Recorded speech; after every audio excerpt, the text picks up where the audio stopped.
জাদুকরেরা বলল, আপনি আগে দেখাবেন জাদু না আমরা দেখাবো আগে? মুসা আলাইহিস সালাম বললেন, তোমরা আগে দেখাও। তারা জাদু মন্ত্রপুত করে আশেপাশের সব জিনিসগুলিকে বাঘ, সিংহ ইত্যাদি বানিয়ে ফেললো। এগুলি ঝাঁপিয়ে পড়লো মুসা আলাইহিস সালামের উপরে। ক্ষণিক সময়ের জন্য মুসা আলাইহিস সালাম ঘাবড়ে গেলেন। আল্লাহ রাব্বুল আলামিন হযরতে মুসাকে ডেকে বললেন, মুসা রে, ভয় পাওয়ার কোনো কারণ নাই। প্রতিষ্ঠিত একটি সরকারের বিরুদ্ধে তোমাকে নামায় দিয়া ময়দানে তোমাকে আমি একা ছেড়ে দেই নাই। আমি আল্লাহ রাব্বুল আলামিন তোমার সাথে আছি। হাতের লাঠি ছেড়ে দাও। মুসা আলাইহিস সালাম লাঠি ছেড়ে দিলেন। লাঠি সাপ হয়ে গেল, হা করলো। জাদুকরদের তৈরি করা সমস্ত বাঘ, সিংহ, সাপ মুসা আলাইহিস সালামের লাঠি মার্কা সাপের পেটের মধ্যে গিয়া ঢুকলো। জাদুকরেরা মনে করলো আমরা যা দেখালাম তা তো জাদু, নিঃসন্দেহে। মুসা আলাইহিস সালাম যা দেখালেন তা নিঃসন্দেহে জাদু নয়, কারণ জাদু তো খেয়ে ফেলে দিয়েছে। কাজী জাদু যে জিনিসে খায় সেটা তো জাদু না, সেটা জাদুর বাবা অথবা দাদা। এটা ছিল মুসা আলাইহিস সালামের মুজিজা। হযরত দাউদ আলাইহিস সালামের মুজিজা ছিল, আল্লাহ রাব্বুল আলামিন তাকে মুজিজা দিয়েছিলেন, গলার সুন্দর আওয়াজ দিয়েছিলেন। তিনি যখন জাব্বুর শরীফ তেলাওয়াত করতেন, উড়ন্ত পাখিরা ওড়া বন্ধ করে চতুর্দিকে বসে আল্লাহর কালাম শুনত। তিনি লোহা দিয়ে অস্ত্র তৈরি করতেন। অস্ত্র বানাবার সময় আগুন দিয়ে লোহা পোড়ায় অস্ত্র বানাতে হয়। দাউদ আলাইহিস সালামের তার প্রয়োজন ছিল না। তিনি যখন লোহা হাতির ভিতরে নিয়ে চাপ দিতেন, লোহা পানি হয়ে আঙ্গুলের ফাঁক দিয়া গলে পড়ে যেত। এটা ছিল তার মুজিজা।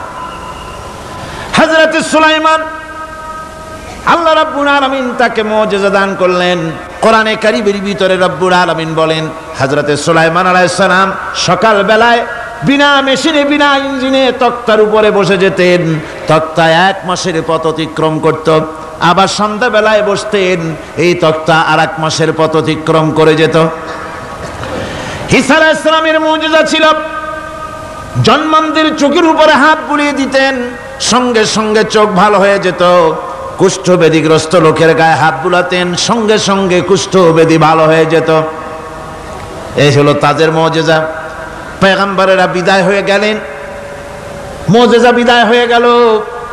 দাউদ আলাইহিস সালাম বিদায় হলেন, মুজিজার সাথে নিয়ে গেলেন। তার উম্মতেরা ওই লোহাগুলি আর কেউ গলাতে পারে নাই, আজও কেউ গলাতে পারে না, হাত দিয়া চেপে ধরে।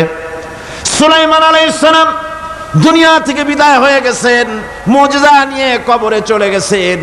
আজ আর তার অনুসারীরা অথবা দুনিয়ার কোন মানুষ বিনা ইঞ্জিনে তক্তায় বসে আর হাওয়ায় উঠতে পারবে না। মুসা আলাইহিস সালাম বিদায় হলেন, লাঠির মুজিজা চলে গেল। তার উম্মতেরা, তার অনুসারীরা কিয়ামত পর্যন্ত যদি 1000 চেষ্টা চালায়, লাঠিকে আর কোনোদিন সাপে পরিণত করতে পারবে না। ঈসা আলাইহিস সালাম, আল্লাহ রাব্বুল আলামিন তাকে উঠায় নিলেন, মুজিজা তিনি সাথে নিয়ে গেলেন। আজ তার কোটি কোটি, শত শত কোটি উম্মতেরা, দুনিয়ায় যারা তার উম্মত দাবি করে, খ্রিস্টানেরা, হাজারো যদি চেষ্টা চালায়, তবুও জন্মান্ধের চোখের উপরে হাত বুলিয়ে চোখ আর ভালো করতে পারবে না। কুষ্ঠব্যাধিগ্রস্ত লোকের গায়ে হাত বুলিয়ে কুষ্ঠব্যাধি ভালো করতে পারবে না। তার মানে হলো, নবীরা যে যা যত মুজিজা পেয়েছিলেন, জীবদ্দশায় মুজিজা কাজে লেগেছে, দুনিয়া থেকে বিদায় হয়েছেন, মুজিজার সাথে নিয়ে গেছেন। কিন্তু আপনার আমার নবী, বিশ্ব নবী জনাব মুহাম্মদ রাসূলুল্লাহ সাল্লাল্লাহু আলাইহি ওয়াসাল্লামের কাছে আল্লাহ রাব্বুল আলামিন তাকে যত মুজিজা দিয়েছিলেন, 3000-এর উপরে আল্লাহর নবীর মুজিজা ঘটেছিল 23 বছরের নবুয়তের জীবনে। তার মধ্যে শ্রেষ্ঠ মুজিজা হতেছে কোরআন মাজিদ। আল্লাহর নবী বিদায় হয়ে গেলেন, মুজিজা সাথে নিয়ে যান নাই, মুজিজা রেখে গেলেন দুনিয়ায়। কিয়ামত পর্যন্ত দুনিয়াবাসী, নবীর উম্মতেরা কোরআনের মুজিজা ব্যবহার করতে পারবে। এই কোরআনে কারীম রাসূল কারীম সাল্লাল্লাহু আলাইহি সাল্লামের জীবনের শ্রেষ্ঠ মুজিজা। মানুষ পাগল হয়ে গেছে কোরআন শুনে। সুতরাং এই কোরআনের বৈশিষ্ট্য সকল দিক থেকে এক অপূর্ব একটি কিতাবে পরিণত করেছে, যা মানুষকে চিরকাল বিস্ময় হতবাক করে দিয়েছে। কোরআনের আরেকটি বৈশিষ্ট্য হচ্ছে এই কোরআন এক সময় নাজিল হয় নাই। 30 পারা কোরআন শরীফ একসাথে নাজিল হয়েছে না, কোরআন নাজিল হয়েছে আস্তে আস্তে ধীরে ধীরে। কত বছর লাগলো? 23 বছরেরও কিছু বেশি সময় ধরে কোরআন ধীরে ধীরে রাসূল করিম সাল্লাল্লাহু আলাইহি সাল্লামের কাছে অবতীর্ণ হয়েছে। এমনটি আর কোনো কিতাব হয়নি, যা আর কোনো ধর্মগ্রন্থ যারা অন্যরা দাবি করে এরকম হয়নি।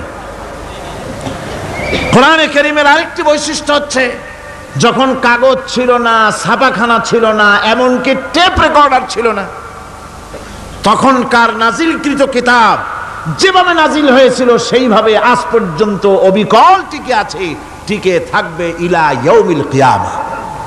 কিয়ামত পর্যন্ত কোরআনে কারীমের এই অকৃত্রিম অবিকৃত অবস্থায় কোরআনে কারীমের এই শান, এই বরকত টিকে থাকবে। এই জন্য কোরআন শরীফ হচ্ছে এই পৃথিবীর মহাবিশ্বের মহাবিস্ময়। কোরআন হচ্ছে পৃথিবীর মহাবিশ্বের মহাবিস্ময়। এর মর্যাদা সম্পর্কে রাসূল করিম সাল্লাল্লাহু আলাইহি ওয়াসাল্লাম বলেছেন, ওয়ান উসমান রাদিয়াল্লাহু তাআলা আনহু আন্নাহু قال قال رسول الله صلى الله عليه وسلم خيركم من تعلم القرآن وعلمه رواه البخاري। আল্লাহর নবী বলেন, তোমাদের মধ্যে সর্বোত্তম ব্যক্তি সেই, তোমাদের ভিতরে ভালো ব্যক্তি, উত্তম ব্যক্তি সেই যে ব্যক্তি নিজে কোরআন শেখে আর অন্যকে শেখায়। কোরআন যে শেখে আর অন্যকে যে শিখায়, সেই ব্যক্তি হলো তোমাদের মধ্যে সর্বোত্তম ব্যক্তি, ভালো ব্যক্তি। সুবহানাল্লাহ পড়েন। কোরআনে কারীমের এই মর্যাদা সম্পর্কে রাসূল করিম সাল্লাল্লাহু আলাইহি সাল্লাম বলেছেন, দুই ব্যক্তিকে, দুই শ্রেণীর লোককে ঈর্ষা করা যায়। অমুকে বিরাট বাড়ি করেছে, সে বাড়ি দেখে হিংসা হয়, আমি ওরকম বাড়ি করব, অমুকের মতো নেতা হব, অমুকের মতো বড় লোক হতে হবে। পরশ্রী কাতরতা অথবা ঈর্ষা করা, এরকমের ঈর্ষা করা জায়েজ নাই। রাসূলুল্লাহ বলেছেন দুই ব্যক্তির সঙ্গে ঈর্ষা করা যায়। আন ইবনে উমর রাদিয়াল্লাহু তাআলা আনহু আন্নাহু قال قال رسول الله صلى الله عليه وسلم لا حسد الا على الاثنين।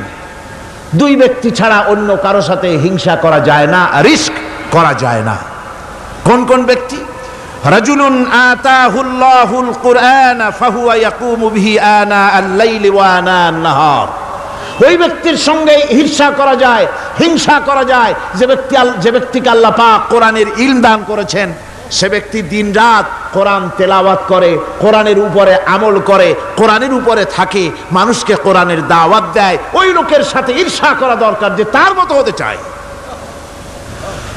ওয়ারাজুলুন আতাহুল্লাহু মালান ফাহুয়া ইউনফিকু মিনহু আনা আল-লাইলি ওয়া আনা আন-নাহার। মুত্তাফাকুন আলাইহি, বুখারী মুসলিমের হাদিস। রাসূলুল্লাহ বলছেন, অন্য আরেক ব্যক্তি হচ্ছে যে ব্যক্তিকে আল্লাহ পাক মাল দিয়েছেন, সম্পদ দিয়েছেন, ওই ব্যক্তি তার মাল আর সম্পদকে দিন রাত দুহাতে আল্লাহর রাস্তায় খরচ করে। তার মতো হওয়ার জন্য তার সাথে ঈর্ষা করা যেতে পারে। আমার বন্ধুগণ, এ কোরআন হচ্ছে এমন এক কিতাব যে কোরআনকে নিয়ে যারা অগ্রসর হয় আল্লাহ তাদেরকে বাড়ায় দেন, আর কোরআনের সাথে যারা হিংসা করে, বিদ্বেষ করে, আল্লাহ তাদেরকে অধপাতিত করে দেন। আন ওমর ইবনে আল-খাত্তাব রাদিয়াল্লাহু তাআলা আনহু আন্নাহু قال قال رسول الله صلى الله عليه وسلم ان الله يرفع بهذا الكتاب اقواما ويضع به آخرين رواه মুসলিম। হযরত ওমর রাদিয়াল্লাহু তাআলা আনহু বলছেন যে আল্লাহ পাক এই কোরআনের সাহায্যে এক শ্রেণীর লোককে প্রতিষ্ঠিত করবেন দুনিয়ার বুকে, এবং আখিরাতেও আরেক শ্রেণীর লোককে করবেন অধপাতিত। যারা কোরআনের সাথে বিরোধিতা করবে, তারা যদি হিরো হয়, আল্লাহ তাদেরকে জিরো বানাবেন। কি বানাবেন? জোরে কোন, জোরে কোন, কি বানাবেন? জিরো বানিয়ে দিবেন। আর কোরআনকে নিয়ে যারা আগ বাড়ে, তারা যদি জিরো হয়, আল্লাহ পাক তাদেরকে কি বানায় দেন? কোরআনের সাথে বিরোধিতা আজকের নতুন কিছু নয়, আবহমান কাল থেকে কোরআনের সাথে চলছে বিরোধিতা। বিশ্বকবি, কবি সম্রাট আল্লামা ইকবাল, আল্লাহ তাকে জান্নাতুল ফেরদাউস নসিব করুন, সবাই বলুন আমিন। আল্লামা ইকবাল বলেছেন, সতীজা কর রহা হ্যায় আসল সে তাইমরোজ, সতীজা কর রহা হ্যায় আসল से ताइमरोज चरागे मुस्तफा भी से शरारे बुलहबीस। মুহাম্মদ সাল্লাল্লাহু আলাইহি সাল্লামের দীপ শিখার সাথে আল্লাহর দ্বীনের সাথে আবু জাহাল আবু লাহাবের অগ্নিস্ফুলিঙ্গের সংঘর্ষ আবহমান কাল থেকে লেগে এসেছে, কিন্তু ওদের এই অগ্নিস্ফুলিঙ্গের টক্কর লেগে মুহাম্মদ সাল্লাল্লাহু আলাইহি সাল্লামের টিম টিম করে জ্বলে ওঠা এই প্রদীপটি প্রচন্ড ঝড়ো হাওয়ার মুখে, টর্নেডো আর গর্কির মুখে নিভে যায়নি, জ্বলছে, জ্বলবে কিয়ামত পর্যন্ত। এটাকে নিভাবার ক্ষমতা বিশ্বের কোনো মানুষের নাই। ফু দিয়ে কেউ যদি নিভাতে চায়, চেহারা শুদ্ধ মাথা শুদ্ধ পুড়ে ছাই হয়ে যাবে, কোরআনের আলোকে নির্বাপিত করতে পারবে না।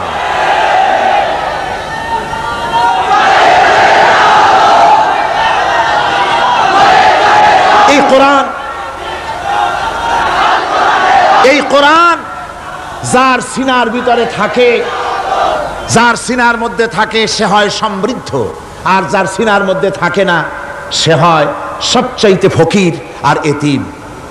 আল্লাহর নবী বলেছেন, ইন্নাল্লাযী লাইসা ফি জাওফিহি শাইউম মিনাল কুরআনি কাল বাইতিল খারিব।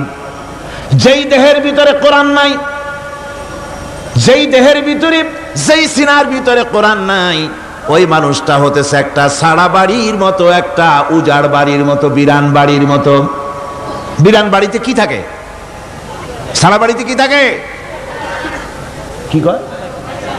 না না, ভূত কিসের? খামোখাই ভয় পান আপনারা। ভূত বলে কিছু নাই। হ্যাঁ, শয়তান থাকে, জিন থাকে, তারপরে ওর মধ্যে আর কি থাকে? উতুম পেঁচা থাকে, ইঁদুর থাকে, তেলাপোকা থাকে, উই পোকা থাকে, বাঁদর থাকে, উল্লুক থাকে, সাপ থাকে। রাসূলুল্লাহর কথা দেখেন, কি সুন্দর কথা, সুবহানাল্লাহ সুবহানাল্লাহ। যে দেহের ভিতরে কোরআন নাই, সারা বাড়িতে যা থাকে, পুরো বাড়িতে যা থাকে, বিরান বাড়িতে যা থাকে, যে দেহে কোরআন নাই সেই দেহের মধ্যে তাই থাকে। আজ দেখুন বাংলাদেশের শিক্ষাঙ্গনে, কলেজ ইউনিভার্সিটিগুলিতে কোরআন পড়ানো হয় না, বলেন ঠিক কিনা?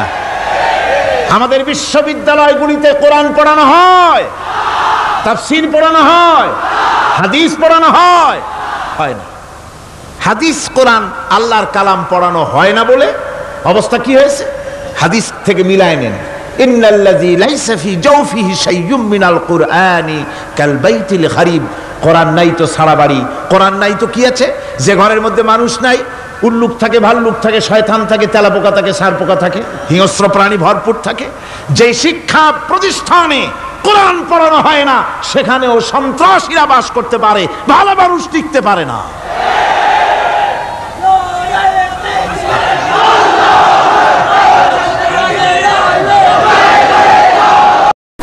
আল্লাহ রাব্বুল আলামিন বলেন, ওয়াতিলকাল আমসালু নাদরিবুহা লিন্নাস ওয়া মা ইয়াকিলুহা ইল্লাল আলিমুন। অসংখ্য দৃষ্টান্ত এই পৃথিবীর বুকে ছড়ায় রেখেছি। এসব দৃষ্টান্ত থেকে উপদেশ গ্রহণ করতে পারবে তারা, যাদেরকে আমি রব্বুল আলামিন জ্ঞান দান করেছি, যাদের জ্ঞান দিয়েছি। ওরা তো জ্ঞান পায় নাই, ওরা পাইছে বুদ্ধি। ওরা কি পেয়েছে? বুদ্ধি। আল্লাহ কোরআন শরীফে কোথাও বলেন নাই যে তোমরা আমার কাছে দোয়া করো, আল্লাহ আমার বুদ্ধি বাড়ায় দাও। আছে না এরকমের কথা? আল্লাহ কি বাড়াইতে বলছেন? আল্লাহ রাব্বুল আলামিন বান্দাদেরকে শিখায়েছেন, বান্দারা আমার কাছে দোয়া কর, রব্বি জিদনি ইলমা। পড়েন সবাই, রব্বি জিদনি ইলমা। আয় আমার রব, আয় আমার স্রষ্টা, তুমি আমার ইলমকে, আমার জ্ঞানকে বৃদ্ধি করে দাও। বলেন সুবহানাল্লাহ। সুতরাং আল্লাহ রাব্বুল আলামিন সম্পর্কে সামান্য লেখাপড়া যারা করে, ওরা আল্লাহরে বুঝবে কি করে? তবে আল্লাহ কোনো অ্যাকশন নেন না। পিঁপড়া সে যদি হাতির দেখে একটা ঠ্যাং উঁচু করে বলে, হে হাতি কত বড় একটা দেহ, এরকম যদি একটা বেশকি দেয়, তাহলে হাতি কি পিঁপড়ারে তাড়িয়ে আসে নাকি? আরে তোমার মতো ছাগল পাগল কইলো যে আল্লাহ নাই, তাতে আল্লাহর কিছু আসে যায়? ছাগল পাগল, কুকুর, ভেড়া, এগুলোর কোনো দাম নাই আল্লাহর কাছে, এগুলোর কোনো মূল্য নাই। আল্লাহ পাক বলেছেন, যারা আল্লাহরে অস্বীকার করে, যারা কাফের, তারা জানোয়ারের চাইতে নিকৃষ্ট। তারা হচ্ছে পৃথিবীর সমস্ত সৃষ্টি জগতের মধ্যে নিকৃষ্ট হচ্ছে তারা যারা কাফের, যারা আল্লাহকে অস্বীকার করেছে। দেখুন কোরআন শরীফে আল্লাহ পাক এক জায়গায় বলেছেন, ওয়ালাকাদ জারা'না লি জাহান্নামা কাসীরাম মিনাল জিন্নি ওয়াল ইনস, আমি মানুষ এবং জিনেদের মধ্যে এক শ্রেণীর মানুষ আর জিনকে তৈরি করেছি জাহান্নামের জন্য। জাহান্নামের জন্য তারা তৈরি হয়েছে। কারা? লাহুম কুলুবুন লা ইয়াফকাহুনা বিহা, যাদেরকে অন্তঃকরণ দিয়েছি, এই অন্তঃকরণ দিয়ে সব বুঝলো, এই বিবেক দিয়ে সব বুঝলো, কিন্তু আমারে বুঝলো না, আমার সৃষ্টি বুঝলো না। ওয়ালাহুম আয়ুনুন লা ইউবসিরুনা বিহা, তাদের চোখ দিছি কিন্তু চোখ দিয়ে সব দেখলো, আমার সৃষ্টি দেখে আমাকে চিনলো না। তাদের কান দিলাম, এ কান দিয়া সব শুনলো, কিন্তু মজলুম দুর্বলের ফরিয়াদ তাদের কানের মধ্যে ঢুকলো না। উলাইকা কাল আনআম, আল্লাহ পাক বলেন এগুলি হলো চতুষ্পদ। কি কোন আপনারা বলেন? কি জানোয়ার? কে বলতেছেন? আপনারা কি রাগ করতেছেন নাকি? আর রাগ করলে হবেটা কি? সৃষ্টি যিনি করেছেন, এই পদবাচ্যে বিশেষিত বিবেচিত করেছেন সেই আল্লাহ। আল্লাহ পাকই বলছেন বিবেক দিলাম, আমাকে চিনলে না, চোখ দিলাম, আমার সৃষ্টি দেখে আমাকে উপলব্ধি করলে না, হেদায়েত পেলে না, কান দিলাম, হক শুনলে না। উলাইকা কাল আনআম, মালিক চেনো নাই, কাজী তুমি হচ্ছ চতুষ্পদ জানোয়ারের মতো। এ পর্যন্ত বললে না হয় হতো, কিন্তু আল্লাহ আর একটু আগায় গেলেন। আল্লাহ পাক সামনে গিয়ে বললেন বাল হোক আদাল, জানোয়ারের চাইতে নিকৃষ্ট। আমি এইটা বুঝি নাই, জানোয়ারের চাইতে নিকৃষ্ট আল্লাহ কইলেন কেন? পরে অনেক চিন্তা করে বুঝে আসলো। আল্লাহ পাক বলেছেন বুঝতে চেষ্টা করতে চাইলে আল্লাহ পাক বোঝার ব্যবস্থা করে দেন। সুবহানাল্লাহ। তো এটা কেন জানোয়ারের মতো হইল কেন?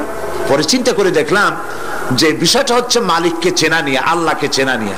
পশুতে কিন্তু মালিক চেনে, পশুতে মালিক চেনে। যেমন আপনারা বাড়িতে যদি কেউ কুকুর পোষেন, কুকুর পোষেন অনেকে, এই কুকুর পোষেন কেন? কুকুর পুষেছেন চোর ডাকাত যাতে বাড়িতে হামলা না করতে পারে, সেই জন্য কুকুর পুষেছেন। গভীর রাত্রে মানুষের পায়ের আওয়াজ পাওয়ার সাথে সাথে কুকুর তার ভাষায় বিরাট গর্জন করে ওঠে, ঠিক কিনা? তার ভাষায় সে বলে, সে বলতে থাকে, তার ভাষায় সে বলে থাম, স্টপ, পরিচয় দে তুমি কে। এখন ওই লোকটা যদি মালিক হয়, বাড়ির মালিক, কুত্তার মালিক, তাহলে সে যখন বলে কুকুর একটা নাম রাখে, ডবলু বল্টু কিছু একটা রেখে দেয়, তো কুত্তার নাম ধরে কুত্তারে ডাক দিল থাম, কুত্তা তখন বোঝে আমি তো ভুল করছি, এ তো আমার মালিক। কুত্তা তখন কাছে চলে যায়, গায়ে লেজ নাড়াইয়া গায়ে বুলাতে থাকে। লেজ নাড়ানো মানে কুত্তায় গ্রিন সিগন্যাল দিয়ে দিছে, আপনি যাইতে পারেন, আপনার কোনো অসুবিধা নেই বাড়িতে ঢোকার ব্যাপারে। তাহলে দেখা গেল কুত্তায় মালিক চেনে। কুত্তা কি করে? আবার যদি চোর আর ডাকাত আসে, তাহলে কুকুর ঘেউ করে ওঠার সঙ্গে সঙ্গে চোর বা ডাকাত আওয়াজ তো করতে পারবে না, তাহলে মালিক জেগে উঠবে। দৌড়াতে গেলে আর উপায় নাই, কুত্তা আবার এখন আর লেজ নাড়বে না, চাম করে পড়বে এবং কামড়ায় ধরবে তার ঠ্যাং অথবা ঘাড়, ঠিক কিনা? তাহলে বোঝা গেল কুত্তায় শত্রুও চেনে, মালিকও চেনে। কিন্তু এক শ্রেণীর নাস্তিক, তথাকথিত এক শ্রেণীর বুদ্ধিজীবী যারা আল্লাহকে অস্বীকার করেছে, সব বুদ্ধিজীবী খারাপ তা না, কিছু বুদ্ধিজীবী তো নিশ্চয়ই ভালো, ঠিক কিনা বলেন? কিন্তু এক শ্রেণীর আছে যারা আল্লাহরে চেনে নাই, ওরা কিন্তু বাড়ির ওই গৃহপালিত ওই পশুর চাইতেও নিকৃষ্ট, বালহন আদাল, জানোয়ারের চাইতেও নিকৃষ্ট। মালিককে চিনতে হবে। সেই মালিককে চেনার জন্য আল্লাহ রাব্বুল আলামিন কোরআনে কারীমের ভিতরে এই সূরাটির মধ্যে আল্লাহ পাক বলছেন আমার সাথে ব্যবসা করতে হবে, এবং প্রথম কাজ হচ্ছে আমাকে চেনা, আল্লাহকে চিনতে হবে, আল্লাহ আছেন তা বিশ্বাস করতে হবে। একটি কথার ভেতরে, একটি সত্য সূরার মধ্যে আল্লাহ পাক বিষয়টি ক্লিয়ার করেছেন। আল্লাহ পাক বলেছেন কুল হুয়াল্লাহু আহাদ। সূরাটি মুখস্থ আছে কিনা? পড়েন সবাই আমার সাথে, গলা ছেড়ে দিয়ে পুরুষের মতো। কুল হুয়াল্লাহু আহাদ আল্লাহুস সামাদ লাম ইয়ালিদ ওয়া লাম ইউলাদ ওয়ালাম ইয়াকুন লাহু কুফুয়ান আহাদ। আল্লাহ পাক বলেন, বলো হে নবী আপনি বলুন আল্লাহ এক এবং একক, তিনি বেনিয়াস, কারো মুখাপেক্ষী তিনি নন, তিনি কাউকে জন্ম দেন নাই, তাকেও কেউ জন্ম দেয় নাই। আকাশ আর জমিনে আল্লাহ পাকের সমকক্ষ কেউ নাই। সুবহানাল্লাহ। এ হচ্ছে আমার আল্লাহ, এ হচ্ছে আমার আল্লাহ। কাউকে জন্ম দেন নাই, তিনিও কারো জন্মে হন নাই, তিনি কারো মুখাপেক্ষী নন, আকাশ আর জমিনে তার সমকক্ষ কেউ নাই। সুতরাং এই হচ্ছে আল্লাহ পাক, তার জাতকে, তার অস্তিত্বকে মানতে হবে, স্বীকার করতে হবে। এটা গেল এক নম্বর। দুই নম্বরের কথা হচ্ছে, যেহেতু ইমানের উপরে আমি ব্যাপক কথা আলোচনা করতে চাই ইনশাআল্লাহ, সেই জন্য খুব বেশি ব্যাখ্যা দিচ্ছি না। দুই নম্বরে হচ্ছে, আমি বলছিলাম কয়টা শর্ত? চারটে। এক নম্বর কি? আল্লাহর অস্তিত্ব। দুই নম্বরে হচ্ছে আল্লাহর গুণাবলী, গুণাবলীকে স্বীকার করা। পানিকে বিশ্বাস করতে হবে, পানি ডুবাই দিতে পারে, ভিজাইতে পারে, পানির এই ধর্ম সহকারে, এই শক্তি সহকারে পানিকে বিশ্বাস করতে হবে। পয়জনকে বিশ্বাস করতে হবে, তাকে পান করলে আমি মরে যেতে পারি। সাপে দংশন করলে মরে যেতে পারি, সাপকে এভাবে বিশ্বাস করতে হবে। বাঘকে বিশ্বাস করতে পারে, হতে হবে যে সে যে কোনো মুহূর্তে আমাকে হামলা করতে পারে। প্রত্যেক জিনিসের শক্তি সহকারে, আগুন সে জ্বালাতে পারে, পোড়াতে পারে, এই শক্তি সহকারে বিশ্বাস করতে হবে। আল্লাহরে বিশ্বাস করবেন কিভাবে? আল্লাহর গুণাবলী সহকারে। বলেন, আল্লাহকে বিশ্বাস করবেন কিভাবে? তার গুণাবলী সহকারে বিশ্বাস করতে হবে। শুধু যদি বলেন আল্লাহরে বিশ্বাস করি, হবে না। আল্লাহর গুণ সহকারে বিশ্বাস করতে হবে। এক নম্বর গুণিত হচ্ছে আল্লাহ হচ্ছেন খালিক, তিনি হচ্ছেন স্রষ্টা। আল্লাহকে আমার স্রষ্টা, আমার রব, গোটা বিশ্বের রব, বিশাল আকাশের মালিক, জমিনের মালিক, বিস্তীর্ণ এই পৃথিবীর মালিক, সব কিছুর একচ্ছত্র মালিককে আল্লাহ পাককে স্রষ্টা হিসেবে মানতে হবে। তিনি সৃষ্টি করেছেন, তিনি রব, তিনি সৃষ্টি করেন, তিনি প্রতিপালন করেন, তিনি পূর্ণতায় পৌঁছে দেন, এই হিসাবে তিনি তাকে বিশ্বাস করতে হবে। গোটা সৃষ্টিকে প্রতিপালন করার জন্য পানি দরকার। এই পানির বন্দোবস্ত কে করেছেন? বলেন, কে করেছেন? এই পৃথিবীর 4 ভাগের 3 ভাগ কি? বলেন কি? পানি। আর 1 ভাগ স্থল। এই অতিরিক্ত পানি যে আল্লাহ বানালেন, 3 ভাগ পানি 1 ভাগ স্থল, এ পানি কি খামোখা বানিয়েছেন? না। এই পৃথিবীকে বাঁচায় রাখার জন্যই আল্লাহ পাক পানি বানায় রেখেছেন, অতিরিক্ত পানি বানাইছেন। আবার ওই পানি সব জায়গায় পৌঁছতে পারবে না বলে আল্লাহ বিরাট জলাধার বানিয়েছেন, সমুদ্র, মহাসমুদ্র, বিরাট বিরাট দরিয়া। এতে পানি সব জায়গায় পৌঁছবে না বলে আল্লাহ পাক আবার খাল বানিয়েছেন, নদী বানিয়েছেন, বিল বানিয়েছেন, হাওর বানিয়েছেন। মাটির পরতে পরতে আল্লাহ পাক পানি রেখে দিয়েছেন। সুবহানাল্লাহ। তারপরে এতেও হবে না, সেই জন্য আল্লাহ পাক আবার সমুদ্র থেকে পানিগুলি তুলে মেঘমালায় পরিণত করে বৃষ্টির আকারে ফোঁটা ফোঁটা পানি দিয়ে কোথায় কোথায় শুকনা একটা বালুকণা আছে তাকেও খুঁজে বার করে পানি দিয়ে আল্লাহ পাক সিক্ত করে দেন, ভিজায় দেন। এ হচ্ছে আল্লাহ। তার এই প্রতিপালনের শক্তি সহকারে, গুণ সহকারে তাকে বিশ্বাস করতে হবে। সবকিছুর স্রষ্টা তিনি, মালিক তিনি। ওই আল্লাহ রাব্বুল আলামিন, তার গুণাবলী সহকারে বিশ্বাস করতে হবে। তার গুণ হচ্ছে তিনি খালিক, তিনি মালিক, তিনি রাজ্জাক। সকলের খাবার তিনি পৌঁছান, কারো খাবার তিনি, পৃথিবীতে যত প্রাণী তৈরি করেছেন সকলের খাবারও তিনি তৈরি করে দিয়েছেন। আল্লাহ পাক বলেছেন, ওয়া মা মিন দাব্বাতিন ফিল আরদি ইল্লা আলাল্লাহি রিজকুহা। পৃথিবীর ভিতরে এমন কোন প্রাণী নাই, এমন কোন জীব নাই যার রিস্কের দায়িত্ব আমি আল্লাহ গ্রহণ করি নাই। সুবহানাল্লাহ। সকল প্রাণী জগতের খাবার কে তৈরি করেছেন?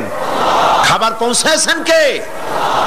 একটা দৃষ্টান্ত দেই, যেহেতু আজকে এই বিষয় আমি বলবো না, একটা দৃষ্টান্ত দেই বোঝার জন্য। আপনারা মুরগির ডিম দেখছেন নিশ্চয়ই, অন্যান্য পাখির ডিমও দেখেছেন। এই ডিমের ভিতর থেকে বাচ্চা হয় ডিমের কোন অংশ দিয়ে? ভেতরের কুসুমটা দিয়েই কি হয় বলে? বাচ্চা হয়। বাচ্চা যখন ডিমের ভিতরে হলো তখন তার প্রাণ আসছে, এই প্রাণ আসার পর প্রাণ আসার সাথে সাথে বাচ্চার ক্ষুধার উদ্রেক হয়েছে, খাবেটা কি? ডিমের ভিতরে খাবার পৌঁছতে গেলে ডিম তো ফেটেই যাবে, বাচ্চা মরে যাবে। এখন খাবারটা দুনিয়ার কোন বিজ্ঞানী ডিমের পেটের মধ্যে, ডিমের মধ্যে বাচ্চাকে খাবার পৌঁছতে পারবে কি?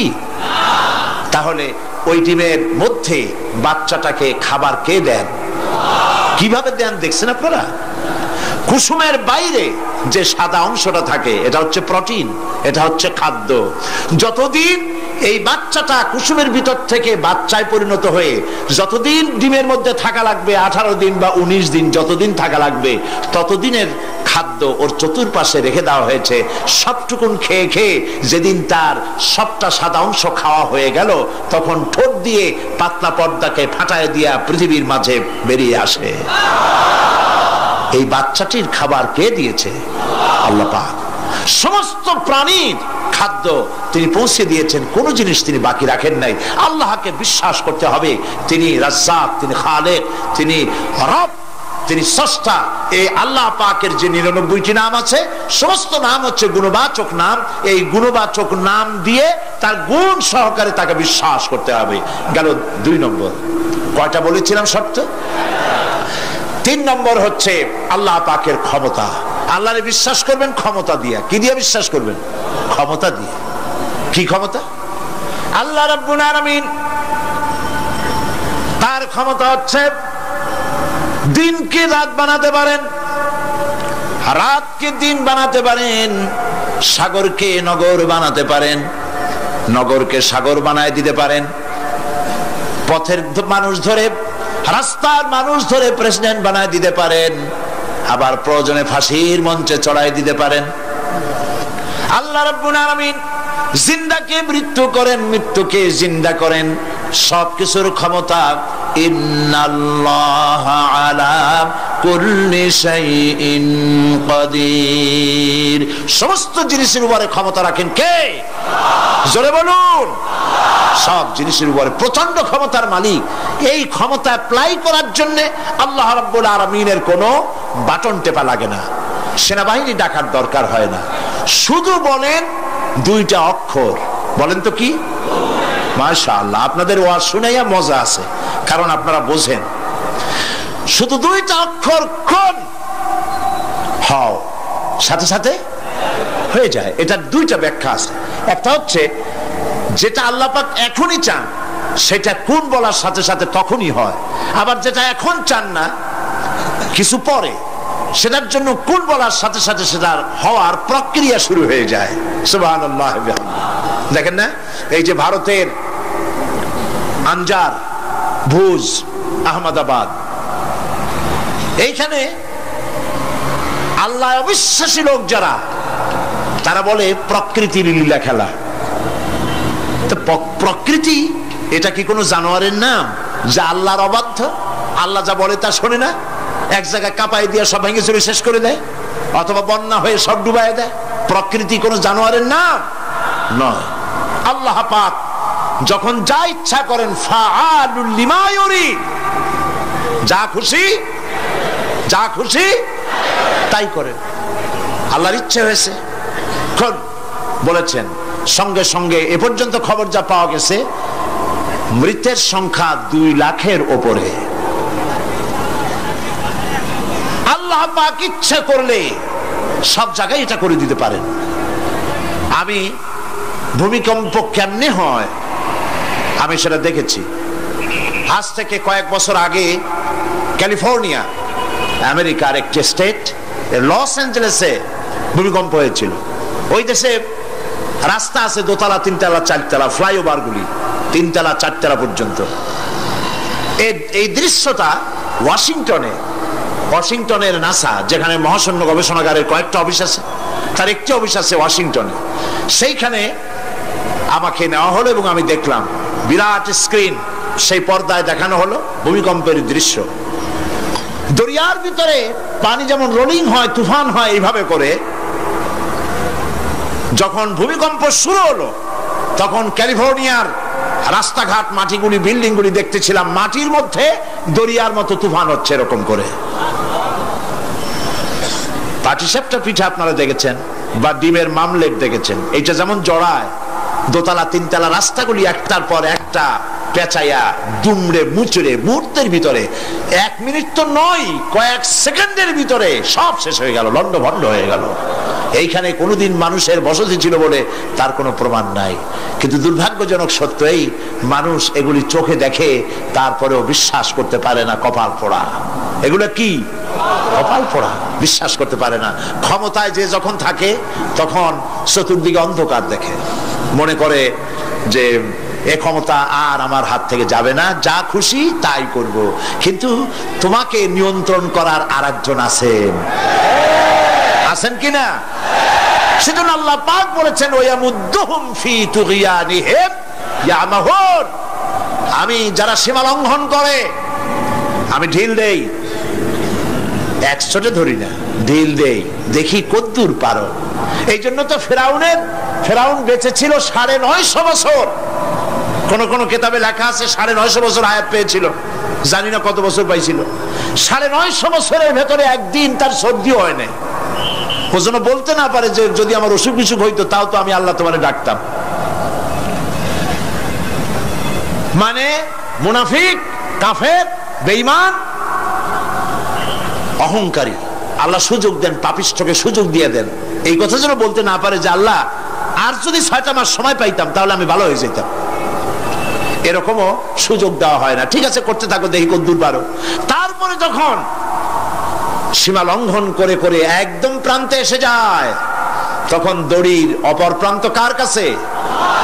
কার কাছে?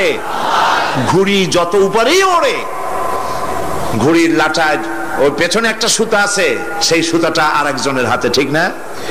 ঘুড়ি যতই মনে করুক যে আমি পাল্লা দিয়ে মঙ্গল গ্রহে যাব, যেখানে খুশি সেখানে যাব, ঘুড়ির এই অহংকার মিশে বেশি দূরে যেতে পারবে না, যেহেতু তোমার পেছনে একটা দড়ি আছে, সেই দড়িটা আরেকজনের হাতে।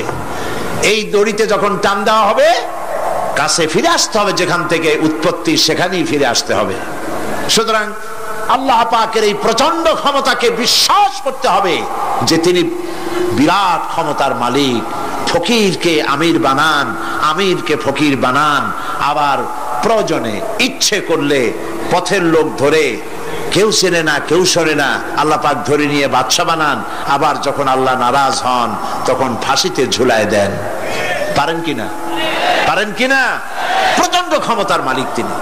আল্লাহ পাককে বিশ্বাস করার জন্য 4টি শর্তের, আল্লাহর অস্তিত্বে বিশ্বাস, গুণাবলীতে বিশ্বাস, ক্ষমতায় বিশ্বাস, 4 নম্বরে হচ্ছে তার হুকুম এবং আহকামে বিশ্বাস।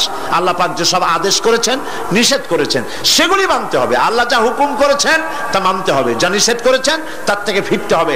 তাহলে বোঝা যাবে যে আপনি আল্লাহকে বিশ্বাস করেছেন। আল্লাহর বিশ্বাস করি কিন্তু আল্লাহর আইন মানি না, এই বিশ্বাসের কোনো দাম আছে? বলেন, দাম আছে? আল্লাহকে বিশ্বাস করি অথচ ইসলামকে বলি মৌলবাদ, ইসলামের কাজ যারা করে তাদেরকে বলি মৌলবাদী। আর যাই হোক, এগুলো মুসলমান না, এগুলি মুনাফিক। এগুলি কি? এই জন্য আল্লাহ পাক বলছেন জাহান্নামের কঠিন শাস্তি থেকে বাঁচার জন্য আমার সাথে ব্যবসা করো। কার সাথে? এই ব্যবসার মধ্যে 3টা পুঁজি। تؤمنون بالله ورسوله وتجاهدون في سبيل الله بأموالكم وأنفسكم ذلكم خير لكم إن كنتم تعلمون। আমার সাথে ব্যবসা করো। সেই ব্যবসার পুঁজি হলো 3টি। পুঁজি কয়টা বলেছি? কয়টা? একটাও এখনো শেষ হয়নি। প্রথমে বলেছিলাম আল্লাহর প্রতি ঈমান, 2 নম্বরে রাসূলের প্রতি ঈমান, 3 নম্বরে এখনই ভুলে গেলেন? জোরে বলেন কি?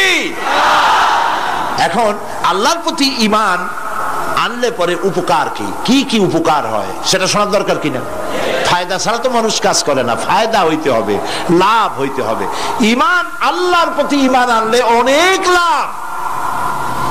তার মধ্যে কয়েকটা লাভের কথা আজকে আমি বলবো ইনশাআল্লাহ। বলেন ইনশাআল্লাহ। বলবো কিনা? কয়েকটা লাভের কথা বলি, আমি আশা করি ফায়দা হবে ইনশাআল্লাহ। বলি ইনশাআল্লাহ। 1 নম্বরের ফায়দা, আল্লাহর উপর ঈমান আনলে মুখস্থ করেন, কাগজ কলম থাকলে লিখে নেন, আর না হয় মনে মনে মনে রেখে দেন, মেমোরিতে ধরে রাখেন।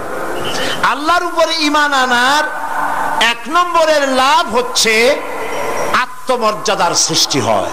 যারা আল্লাহর উপর ঈমান আনে তাদের আত্মমর্যাদার সৃষ্টি হয়, পার্সোনালিটি, শখসিয়ত তৈরি হয়। এমন শখসিয়ত হয়, শখসিয়ত মানে কি? পার্সোনালিটি। পার্সোনালিটি মানে কি? ব্যক্তিত্ব। ব্যক্তিত্ব তৈরি হয়।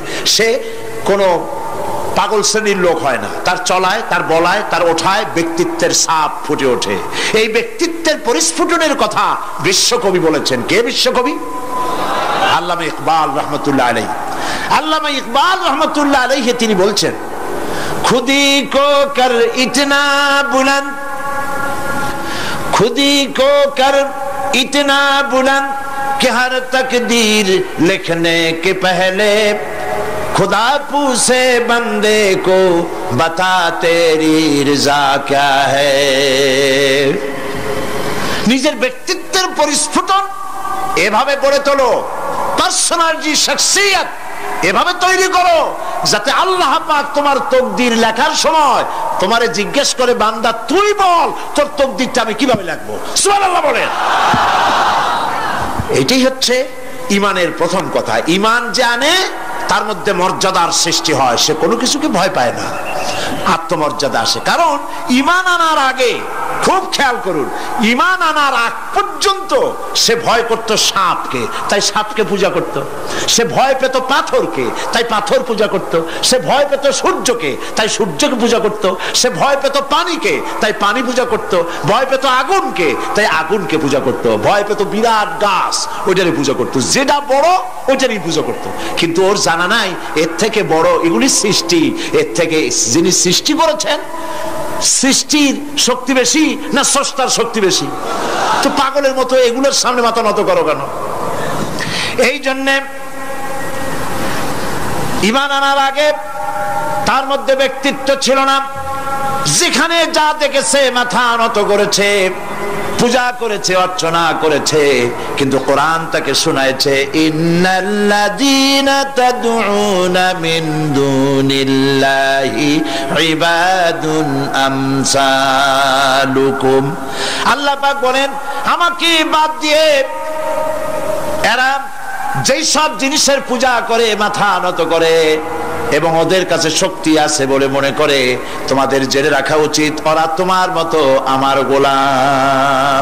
আল্লাহর প্রতি ঈমান আনায় মানুষ বিনয় এবং বিনম্র প্রকাশ করে, সে অহংকারী হতে পারে না। আল্লাহর উপরে যে ঈমান আনে সে অহংকারী হইতে পারে না, কারণ আল্লাহ বলে দিয়েছেন, ইয়া মাশারাল জিন্নি ওয়াল ইনস ইন ইসতাতা'তুম আন তানফুযু মিন আকতারিস সামাওয়াতি ওয়াল আরদ ফানফুযু লা তানফুযুনা ইল্লা বিসুলতান। যারা অহংকারী, যারা স্বৈরাচারী, যারা জালিম, আল্লাহ পাক তাদেরকে বলছেন, হে পৃথিবীর মানুষেরা, জেনেরা, যদি সম্ভব করতে পারো, আমার আইন ভালো লাগে না, আমার ইসলাম পছন্দ হয় না, আমার আলেম ভালো লাগে না, আমার কোরআন ভালো লাগে না, অবস্থা যদি এমনটি হয়, বেরিয়ে যাও, বেরিয়ে যাও। আকতারিস সামাওয়াতি ওয়াল আরদ, আমার সার্বভৌমত্বের ভেতর থেকে, আকাশের নিচের থেকে, জমিনের উপর থেকে বেরিয়ে যা। ফানফুযু লা তানফুযু ইল্লা বিসুলতান। কোথায় যাব? পালাবার জায়গা নাই, বেরোতে পারবে না। আকাশ আর জমিন দিয়ে প্যাকেট করে রেখেছি, পালাবার জায়গা নাই। কোথায় যাইবা? জুলুমের হাত যত আছে করতে থাকো, আর আল্লাহ রাব্বুল আলামিন দেখতেছেন। সুতরাং ঈমানদার ব্যক্তি, তার মধ্যে বিনয় আসে, বিনম্র হয়। সে পয়সা করে আসে বলে অহংকার করে না, কারণ আল্লাহ বলেছেন, ওয়াল্লাহুল গানিয়্যু ওয়া আনতুমুল ফুকারা। আল্লাহ সাফ বলে দিয়েছেন, আল্লাহই হচ্ছেন, কারো মুখাপেক্ষী নন, সম্পদশালী, আল্লাহর কোন সম্পদের অভাব নাই। ওয়া আনতুমুল ফুকারা, দুনিয়ায় তোমরা যা বাস করো সব ফকিরের গোষ্ঠী, কিচ্ছু নাই তোমাদের। তোমাদের জাতি খাইয়া শেষ করে ভালো, আর আমার কাছে যা আছে আমি শুধু দিতে থাকি, আর ভাণ্ড শুধু ভরাই থাকে, মোটেও খালি হয় না। সুবহানাল্লাহ। কাজী মোমেন বান্দা সে অর্থ এবং বিত্তের অহংকার করে না, বিদ্যার অহংকার করে না। অর্থ বিত্ত কত আছে তোমার, কয় টাকার মালিক? আল্লাহ যদি ইচ্ছে করেন ব্রেনের ভিতরে যদি টিউমার ঢুকায় দেন, ব্রেনের একটা নার্ভ আর একটা নার্ভের সাথে জড়ায় দিবেন, জায়গা হবে কোথায়? হেমায়তপুর। হেমায়তপুর কোথায়? কাছেই, পাবনা। সুতরাং আল্লাহ পাক ইচ্ছে করলে এটা করে দিতে পারেন, পারেন না? খুব করতে পারেন। হার্টের ভেতরে ক্যান্সার দিয়ে দিতে পারেন, 14 গোষ্ঠী বিক্রি করলো ডাক্তারের পয়সা হবে না, পারেন না আল্লাহ পাক? পারেন কি না? পারেন। সেই জন্য যত বড় ধনী হোক, পয়সার মানি হোক, আল্লাহর উপর ঈমান আনলে পরে যে গুণটা হয়, সে অহংকারী হয় না, বিনয়ী হয়। আল্লাহ রাব্বুল আলামিন কোরআনে কারীমের ভিতরে বলে দিয়েছেন, লিল্লাহি মা ফিস সামাওয়াতি ওয়া মা ফিল আরদ। যারা সামান্য একটু রাজত্ব পাইয়া ছোট্ট ছোট্ট একটা দেশের প্রেসিডেন্ট, প্রধানমন্ত্রী, কি হনুরে, এরকম একটা ভাব। আর্মি হাতে, বিডিআর হাতে, পুলিশ হাতে, যা খুশি তাই করি না। আল্লাহ পাক বলছেন, লিল্লাহি মা ফিস সামাওয়াতি ওয়া মা ফিল আরদ। আকাশ আর জমিনের একচ্ছত্র মালিকানা কার? চিল্লায় বলুন, আল্লাহ পাকের। সুতরাং তুমি মাতবারি করে কদ্দুর পারবা? বেশি দূর যেতে পারবে না। গ্রামে গোয়াল আছে, গরু রাখে যে জায়গায়, ওই জায়গাটার নাম কি? গোয়াল। গভীর রাত্রে গরুর মালিক শুনতে পাচ্ছে গোয়াল ঘরে খুব শব্দ হচ্ছে। রাখালকে ডেকে বলছে, দেখতো কি কিসের শব্দ? কয় যে দেখে এসে জবাব দিচ্ছে যে গোয়ালে যে 60টার শিং মোটা, তার গুতার চোটে ওই গোয়ালের মধ্যে যত গরু আছে কেউ টিকতে পারতেছে না, খালি গুতাইতেছে সমানে। মালিক কয় যে দীর্ঘদিন থেকে দেখতেছি এটার গুতার চোটে সমস্ত গরুগুলি অস্থির হয়ে যাচ্ছে, যা একটা মোটা দড়ি দিয়া, খাট্ট একটা দড়ি দিয়া খুঁটির সাথে জড়ায় বাঁধতে রাখ গলাটারে। মোটা একটা দড়ি দিয়া গলার সাথে খুঁটির সাথে যদি বাঁধতে দেয়, এরপরে খালি ফোঁস করতে পারবে, গুতাইতে আর পারবে না। ঠিক অনুরূপ ভাবে কোন জনপদ থেকে, কোন দেশ থেকে যখন দেশের মানুষেরা, যখন দেশের নিরস্ত্র মানুষেরা, গরিব মানুষেরা যখন আল্লাহর দরবারে গভীর রাত্রে ফরিয়াদ তোলে, আল্লাহ জুলুমে অত্যাচারে জর্জরিত হয়ে গেলাম, মার খেতে খেতে শেষ হয়ে গেলাম, অত্যাচারে অত্যাচারিত হচ্ছি, চিৎকার মারতে থাকে, আল্লাহ পাক তখন তার নজর দিয়ে দেখেন। আল্লাহ তো দেখতেই থাকেন সব সময়ের জন্য। আল্লাহ পাক কার কারণে এগুলি হচ্ছে, আল্লাহ পাক টের পান। শিং কারো কারো মোটা হয়েছে, আজরাইলকে পাঠায় দেন, যাও খাটো দড়ি দিয়ে বাঁধে থো। খাটো দড়ি কোনটা বুঝছেন? 3 হাত। 3 হাত কবর কোনটা? খাটো দড়ি দিয়ে বাঁধে থো। সুতরাং কত বড় বড় রাজা বাদশাহ ক্ষমতা এলো, মানুষের উপরে জুলুম করলো, আল্লাহ পাক তার ইন্তেকাম নিয়েছেন। সেই আল্লাহ এখন আর নাই, নাউজুবিল্লাহ। সে আল্লাহ আছেন কিনা? পূর্ণ শক্তিতে বহাল কিনা? হুয়াল হাইয়ুল কাইয়্যুম। এমন অবস্থা নয় যে বাংলাদেশে কি হচ্ছে আর আল্লাহ টের পাচ্ছেন না। কি বলেন?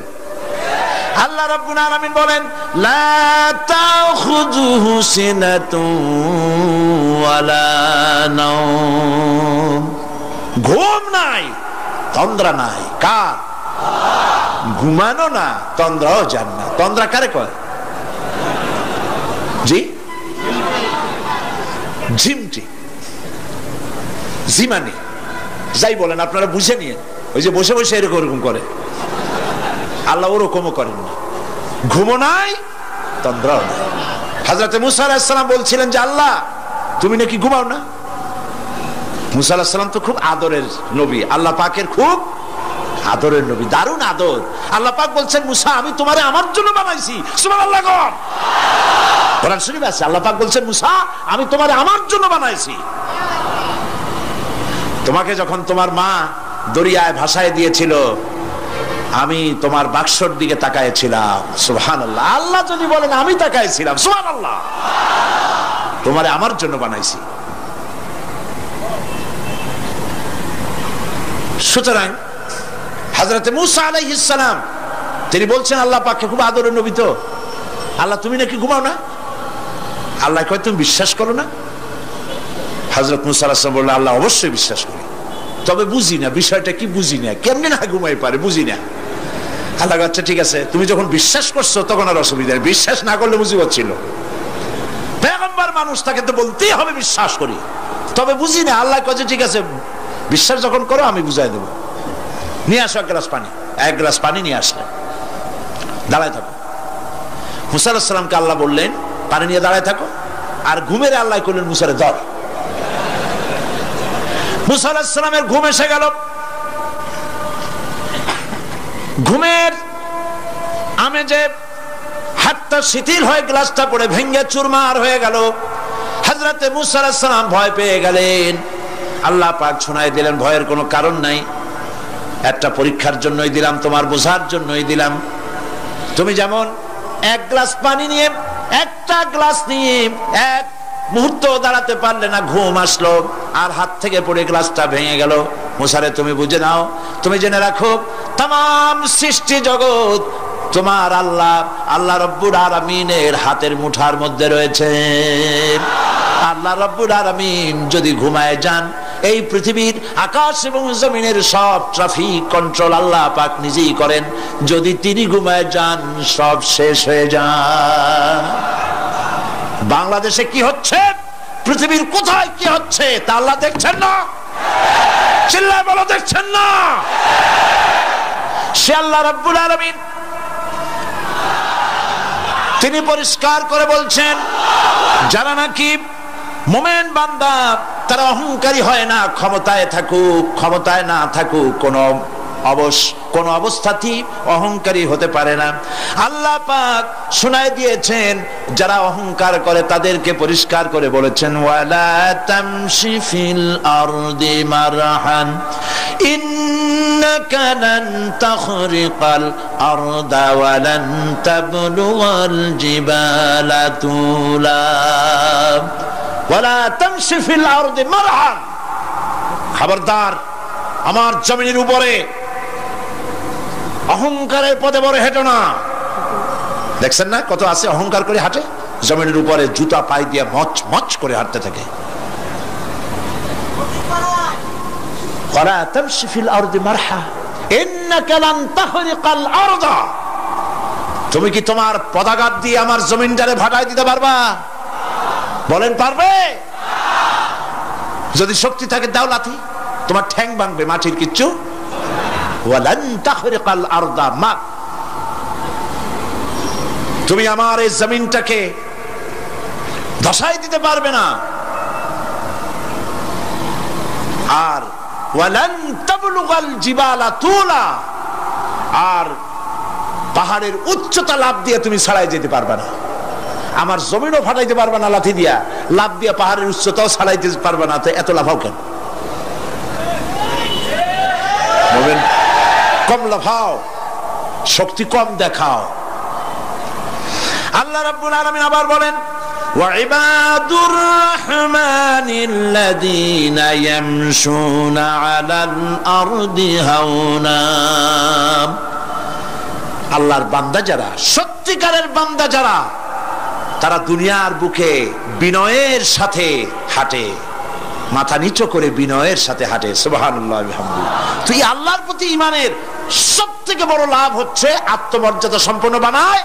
ঈমান তাকে বিনয় এবং বিনম্র বানায়, অহংকারী বানায় না। আর অহংকার করে তুমি যাবা কই? কদ্দুর ক্ষমতা তোমার? আল্লাহ কোরআন শরীফের বহু আয়াত দিয়ে এই কথাগুলি বলেছেন। আর এটা গেল 2। 3 নম্বরে আল্লাহর উপরে ঈমান আনার, আমি কি বলতেছি বলেন তো দেখি, ফায়দা। আল্লাহর উপরে ঈমান আনার 3 নম্বরের ফায়দা হলো মুমিন ব্যক্তির মধ্যে বীরত্ব এবং নির্ভীক ভাব তার মধ্যে এসে যায়, সে নিজে মুজাহিদ, সে বীর, সে কাপুরুষ নয়। সুবহানাল্লাহ।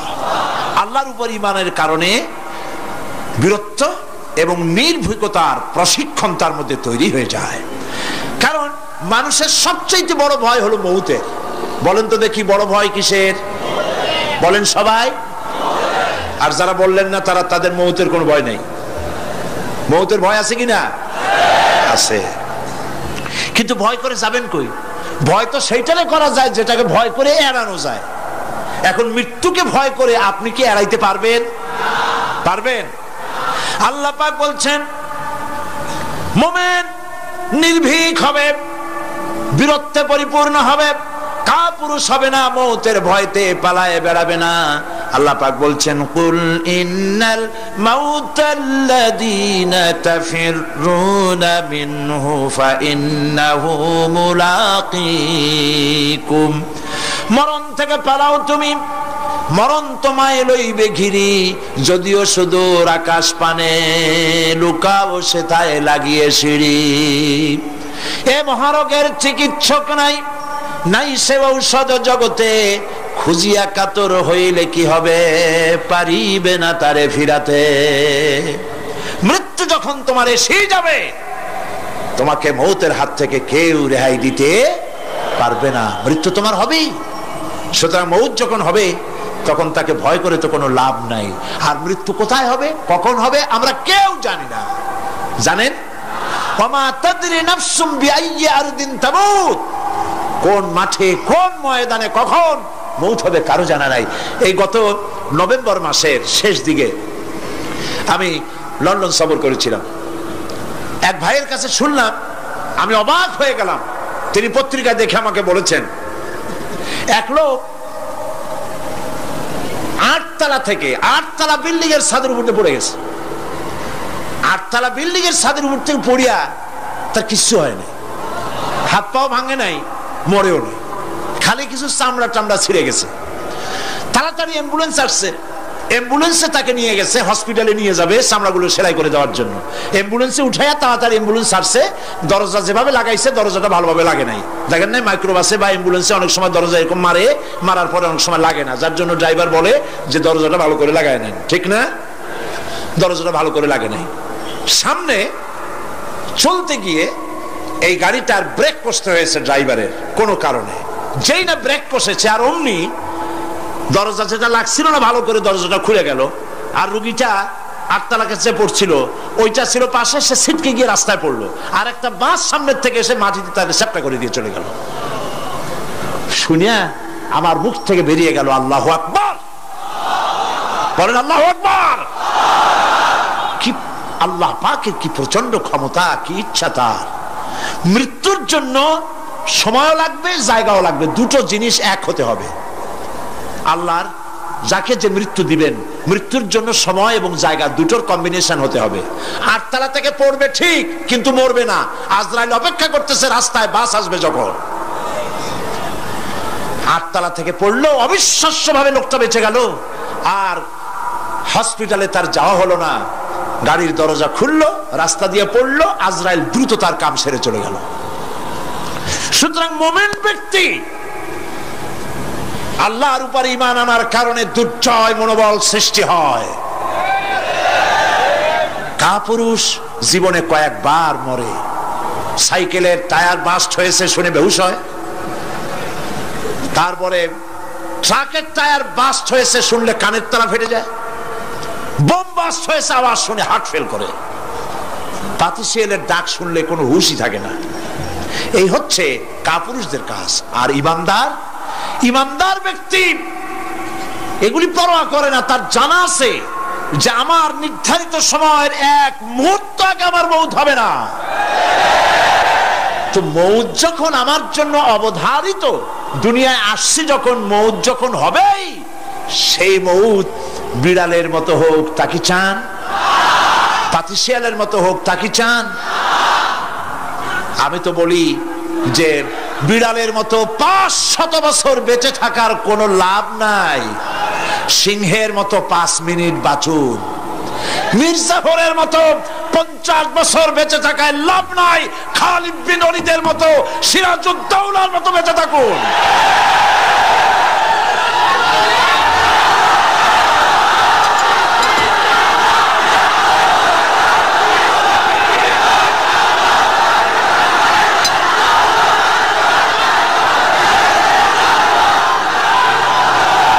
বসেন, আপনারা যদি দাঁড়ায় যান তাহলে আমি করব কি? বসেন বসেন। সেই জন্য এই ক্ষণস্থায়ী জীবনকে কেন সেই অনন্ত সুখময় জীবনের জন্য উৎসর্গ করে দেব না, যা আল্লাহর কাছে পাওয়া যাবে কিয়ামতের দিন। দেখেন, মৃত্যু হওয়া উচিত মুসলমানদের, শাহাদাতের মৌত হওয়া উচিত। কি মৌত হওয়া উচিত? আল্লাহকে আজকে প্রাণ খুলে বলি, আল্লাহ জীবন তো নিবাই, সুতরাং জীবন যখন নিবা, মৌতটা শাহাদাতের মৌত তুমি আমাদের দান করে দিও। কাপুরুষের মতো মরতে চাই না, শাহাদাতের মৌত চাই। সুবহানাল্লাহ বলেন, আমিন বলেন। মুমিন ব্যক্তি তার বড় ফায়দা, সে সাহসী হয়। সুবহানাল্লাহ বলেন। দেখেন, বুখারী শরীফের হাদিস, যুদ্ধের জন্য, বদরের যুদ্ধ, হুজুর সাল্লাল্লাহু আলাইহি ওয়াসাল্লাম সৈন্যদেরকে রিক্রুট করছেন, কিন্তু কথা বলতে গিয়ে রাসূল করিম সাল্লাল্লাহু আলাইহি ওয়াসাল্লাম দাওয়াত দিচ্ছেন, কিন্তু মনে মনে চিন্তাও করছেন যে সামান্য কিছু লোক, অস্ত্রপাতি কম, এই জিহাদের অবস্থাটা তারা কিভাবে নেবে। একজন যুবক সাহাবী দাঁড়ায় গেলেন, তার নাম মিকদাদ রাদিয়াল্লাহু তাআলা আনহু। যুবক, এই পৃথিবীতে যুবকদের ইসলামের সবচাইতে অবদান কাদের? চিল্লায় বলো। যুবকদের অবদান সবচাইতে বেশি।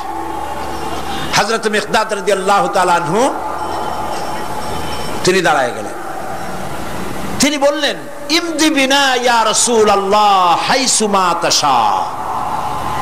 হাদিস, হে রাসূল, আপনি আমাদেরকে নিয়ে চলুন।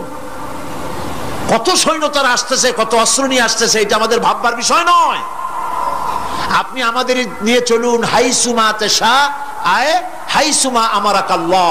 আল্লাহ আপনাকে যেদিকে আমাদের নিয়ে যাইতে কয়, আপনি সেই দিকে আমাদের নিয়ে চলুন। ইন্না লা নাকুলু লাকা কামা ক্বালা বনু ইসরাঈল লি মূসা আলাইহিস সালাম, ইযহাব আনতা ওয়া রাব্বুকা ফাকাতিলা ইন্না হাহুনা কায়িদুন। অর্থাৎ, হে রাসূল, আমরা বনি ইসরাইলের মতো বলবো না। শোনেন, আমরা বনি ইসরাইলের মতো বলবো না যে মূসা তুমি এবং তোমার আল্লাহ এই দুইজনে গিয়ে ফেরাউনের বিরুদ্ধে যুদ্ধ করো, আমরা যাবো না, আমরা এখানে বসে থাকবো। এই কথা আমরা বলবো না। আমরা মূসা আলাইহিস সালামের উম্মত নই, আমরা মুহাম্মদ সাল্লাল্লাহু আলাইহি ওয়াসাল্লামের উম্মত।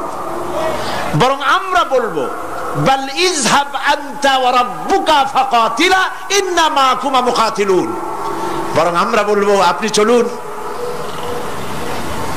আমরা আপনার সাথে আল্লাহর হুকুম মাফিক লড়বো, জিহাদ করব। ততক্ষণ পর্যন্ত মা দামাত আইনুম মিন্না তাতাররাফ, যতক্ষণ পর্যন্ত আমাদের চোখের পাতা নড়তে থাকে, ততক্ষণ আপনার সাথে থেকে কাফেরের বিরুদ্ধে লড়াই করে যাব। জীবনের পরোয়া তারা করেন নাই, জীবনের পরোয়া করেননি। হুজুর সাল্লাল্লাহু আলাইহি ওয়াসাল্লাম দারুণ ভাবে খুশি হয়ে গেলেন। হুজুর হেজিটেট ফিল করছিলেন যে এই সামান্য কিছু লোক, অস্ত্র নাই, পাতি নাই, এতগুলি লোকের বিরুদ্ধে যুদ্ধ করতে যাবে। যুবকের মুখে এই কথা শুনে হুজুর দারুণ খুশি হলেন। আল্লাহর নবী বললেন, কুমু বিনা ইলা জান্নাতিন জান্নাতুন আরদুহা কারদিস সামাওয়াতি ওয়াল আরদ।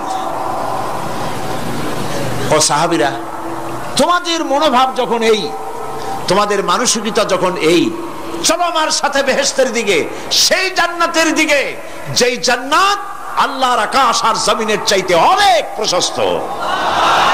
চলো আমার সাথে বেহেশতে, সুবহানাল্লাহ, চলো আমার সাথে জান্নাতে। ফাকামা উমাইর বিন হামাম ওয়া কানা ইয়াকুলু আত-তামার। হযরত উমাইর নামক একজন যুবক দাঁড়ায় গেলেন এবং তিনি হাতে কতগুলি খরমা ছিল, সেই খরমাগুলি তিনি চিবোচ্ছিলেন। রাসূলুল্লাহর বক্তৃতা শুনতেছিলেন আর খরমা চাবাচ্ছিলেন। খরমা চাবান, বিচিগুলি ফেলে দেন, এভাবে করতেছেন, হাতে কতগুলো খরমা। হযরতে উমাইর বলছেন, ফাকালা বাখ বাখ, অর্থাৎ আয় আযামাহু আয় আহসানাহু, হে রাসূল আপনি কি সুন্দর কথা বললেন। আপনার সাথে লড়াই করতে যাব কাফেরদের বিরুদ্ধে, সেই লড়াই করলে এমন বেহেশত পাবো যে বেহেশত হবে আকাশ আর জমিনের চাইতেও প্রশস্ত। তাহলে ওয়াল্লাহি হাত্তা আকুলাহুন্না ইন্নাহা লাহায়াতুন তাবিলা, তাহলে আমার হাতে যে খোরমাগুলি আছে এই সমস্ত খোরমাগুলি খেতে গেলে কিন্তু অনেক সময় লেগে যাবে। এত সময় বেহেশতে যাওয়ার জন্য আমি তো তর সহ্য করতে পারবো না। ফারামাবিহিন্না, হাতের সব খোরমা ভালাই দিলেন, যুদ্ধে ঝাঁপায় পড়লেন। অনেকক্ষণ কাফেরদের বিরুদ্ধে লড়াই করে হযরত উমায়ের শাহাদাত বরণ করলেন। রাসূলুল্লাহ তার লাশের কাছে গিয়ে আঙ্গুল দিয়ে ইশারা করে বললেন, ইন্নাকা মিন আহলিহা, উমায়ের তুমি যেই বেহেশতে যাওয়ার জন্য খোরমাগুলি খাওয়ার সময় পাচ্ছিলে না, তাড়াতাড়ি করে খোরমাগুলি হাত দিয়ে ফেলে দিয়েছিলে, আমি আল্লাহর রাসূল আমি সাক্ষী দিচ্ছি অবশ্যই আল্লাহর সেই জান্নাত তোমার জন্য অবধারিত। মুমিন ব্যক্তি সে কখনো মৃত্যুর ভয়ে উদ্দেশ্য হাসিল থেকে চুপ করে বসে থাকে না, সে ভয় করে কেবলমাত্র কাকে? সে মৃত্যুর ভয়, মৃত্যু হবেই এবং আমার জন্য বিশ্বাস রাখতে হবে। আমার জন্য যদি কোনো বুলেট এর উপরে আমার নাম লেখা থাকে, পৃথিবীর সমস্ত মানুষ আমাকে পাহারা দিয়ে সেই বুলেট থেকে আমাকে রক্ষা করতে পারবে না। আর যদি কোনো বুলেটে আমার নাম লেখা না থাকে, সারা পৃথিবীর সমস্ত মানুষ বৃষ্টির মতো গুলি বর্ষণ করলেও একটি গুলিও আমাকে বিদ্ধ করতে পারবে না। এটার নাম হলো ঈমান। এটার নাম কি? এই ঈমান পেলাম কোথায়? কোথায় পেলাম? কোরআন শরীফে। কোথায় পেয়েছি? আল্লাহ রাব্বুল আলামিন বলেন, ওয়ামা হুম বিদাররিনা বিহি মিন আহাদিন ইল্লা বিইজনিল্লাহ। একথা সুস্পষ্ট, আল্লাহর অনুমতি ব্যতিরেকে বান্দার কোনো ক্ষতি সাধন কেউ করতে পারে না। জোরে বলেন সুবহানাল্লাহ। কেউ কারো কোনো ক্ষতি করতে পারবে না। যেটা ক্ষতি যদি কিছু থাকে কিসমতে, ওটা তো মুকদ্দার ছিল, তকদির ছিল, সেটাই হবে, এর বাইরে কিছুই হবে না।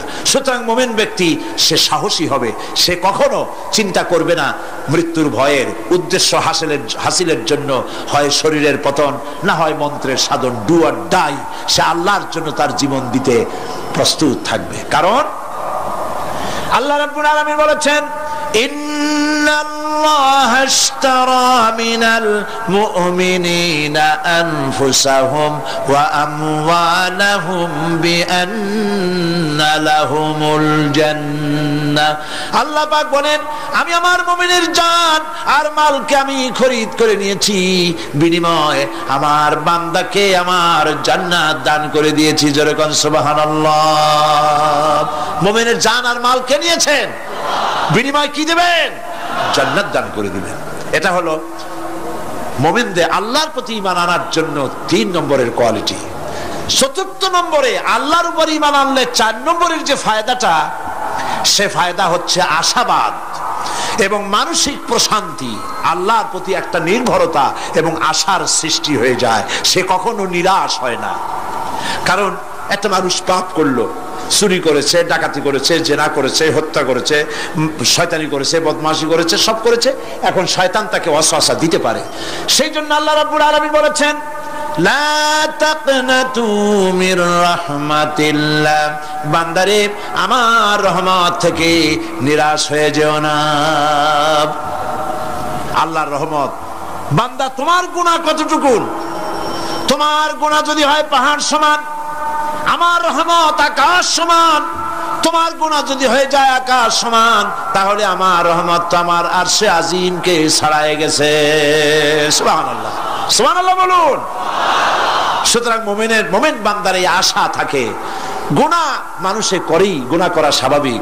আল্লাহ পাক বলেছেন, যে ব্যক্তি গুনাহ করে আর এরপরে আমার কাছে মাফ চায়, আমি তাকে ক্ষমা করে দেই, মাফ করে দিই। সুবহানাল্লাহ। সুতরাং ইমানদার লোকদের আশা হয়, দুরারোগ্য ব্যাধি তাকে ধরেছে, সে হতাশ হবে না, মরে যাওয়ার জন্য প্রতীক্ষায় সে সময় গুনবে না, বরং তার মনের মধ্যে আশার সঞ্চার হবে, আমার রোগ আল্লাহ ভালো করে দিতে পারেন না? আমাদের জাতির পিতা কি নাম কি? হযরত ইব্রাহিম আলাইহিস সালাম। কোরআন শরীফের ভিতরে তার কথা আল্লাহ পাক কোট করে দিয়েছেন। আমাদের জাতির পিতা হযরত ইব্রাহিম আলাইহিস সালাম বলেছেন, আল্লাযী খালাকানি ফাহুয়া ইয়াহদিন। আল্লাহ তিনি আমাকে সৃষ্টি করেছেন, তিনি আমাকে রাস্তা দেখান। ওয়াল্লাযী হুয়া ইউতঈমুনি ওয়া ইয়াসকিন। আর আমি যখন ক্ষুধার্ত হই তিনি আমাকে খাওয়ান, যখন তৃষ্ণার্ত হই তিনি আমাকে পান করান। ওয়া ইযা মারিতু ফাহুয়া ইয়াশফিন। আর যখন আমি অসুস্থ হই, রোগাক্রান্ত হই, আল্লাহ রাব্বুল আলামিন তখন আমাকে রোগ মুক্ত করে দেন। সুবহানাল্লাহ। আমার অসুখ হলে কে রোগ মুক্ত করেন? সুতরাং দীর্ঘস্থায়ী কোন রোগ হয়েছে, মুমিন হতাশ হবে না, মুমিন হতাশ হবে না। হতাশ হয় কেবলমাত্র কাফের। হতাশ হয় কে? মুমিন কখনো হতাশ হয় না। হতাশ হওয়া ঈমানের পরিপন্থী কাজ। আল্লাহ পাক বলেছেন, লা তাকনাতু মির রাহমাতিল্লাহ, আমার রহমত থেকে মায়ুস হয়ো না। দেখেন হযরত আইয়ুব আলাইহিস সালামের কত বড় রোগ হয়েছে, শরীর পোকায় ধরেছে, জর্জরিত হয়েছে, দুর্গন্ধ হয়েছে, গ্রামের লোকেরা তাকে বের করে দিয়েছে, স্ত্রী পুত্র পরিজন সব চলে গিয়েছে। এমনকি জিহ্বায় যখন পোকা ধরল, হযরত আইয়ুব আলাইহিস সালাম আল্লাহ রাব্বুল আলামিনের দরবারে ফরিয়াদ করলেন, আন্নী মাসানিয়াদ-দুররু ওয়া আনতা আরহামুর রাহিমিন। আয় আল্লাহ, আমি অসুস্থ হয়ে পড়েছি, আমি রোগাক্রান্ত হয়েছি, আর তোমার নাম রহমান রহিম, তুমি আমাকে রোগ মুক্ত করো। হযরত আইয়ুব আলাইহিস সালাম আল্লাহর দরবারে ফরিয়াদ করলেন, রব্বুল আলামিন সারা শরীরে পোকায় জর্জরিত হয়ে গেছে, এখন আমার জিহ্বায় পোকা ধরেছে, মাবুদ গো আমি তোমার কাছে ফরিয়াদ করি, আমার জিহ্বায় পোকা দিও না, কারণ জিহ্বাটাও যদি নষ্ট হয়ে যায় তাহলে তোমার মতো আল্লাহর জিকির আমি কি দিয়া করব। হযরত আইয়ুব আলাইহিস সালাম আল্লাহ পাকের কাছে যখন এ ধরনের ফরিয়াদ জানালেন, রব্বুল আলামিন তাকে তার রোগ মুক্ত করে দিলেন, তার স্ত্রী পুত্র সব আল্লাহ রব্বুল আলামিন ফিরাইয়া দিলেন। সুবহানাল্লাহ। সুতরাং মুমিন ব্যক্তি, কোরআন শরীফে সব আছে, কোরআনের মতো শ্রেষ্ঠ ওয়াজের কিতাব পৃথিবীতে আর শুধু বোঝার দরকার। বিপদে, যত বড় বিপদ আসুক, কোন বিপদে মুমিন ধৈর্য হারাবে না। হযরত ইয়াকুব আলাইহিস সালামের ছেলে ইউসুফ আলাইহিস সালামকে যখন তিনি হারায় ফেললেন, তিনি অধৈর্য হয়ে গেছিলেন নাকি? অধৈর্য হন নাই। কারণ আমি আমার বক্তৃতার সূচনায় বলেছি, আমরা কল্যাণ বুঝি না, অকল্যাণও বুঝি না। কোন বিপদ আসতে পরে আমরা হয়রান হয়ে যাই, কিন্তু বিপদের মধ্যে কল্যাণ আছে আমরা তা বুঝতে পারি না। কথা বুঝে আসছে? হযরত ইউসুফ আলাইহিস সালামকে কুয়ার ভিতরে ফেলে দেওয়া হলো। 11 ভাই মনে করেছে কুয়ার ভিতরে ফেলে দিয়া ইউসুফ আলাইহিস সালামকে মেরে ফেললাম, কিন্তু তারা বোঝে নাই আসল কামটা কি হয়েছে। এটা তো কুয়া নয়, এটা একটা টানেল, এটা একটা সুড়ঙ্গ। একদিকে কেনান হলো তার এক মুখ, ওই সুড়ঙ্গের এক মুখ হলো কেনানের। কেনান ইউসুফ আলাইহিস সালামকে ফেলে দেওয়া হলো কুয়ার ভিতরে মারার জন্যে, কিন্তু আল্লাহ পাকের ইচ্ছা ইউসুফ আলাইহিস সালাম মরবে না। এই টানেলের অপর প্রান্ত মিশরের সিংহাসনের টানেলের এপার দিয়া ইউসুফ আলাইহিস সালামকে ঢুকালেন, অপর প্রান্তে মিশরের সিংহাসনে ইউসুফকে আল্লাহ বসায়া দিলেন। হযরত ইয়াকুব ছেলের জন্য অধৈর্য হলেন না।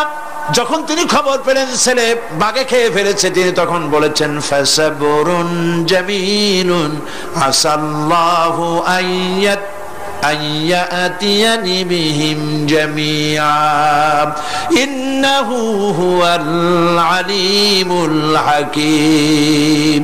ফাসাবরুন জামিল, আমি উত্তম ভাবে ধৈর্য ধারণ করলাম, এবং আমি বিশ্বাস করি আল্লাহ রাব্বুল আলামিন আমার হারানো সবকিছু আমাকে ফিরাই দিবেন।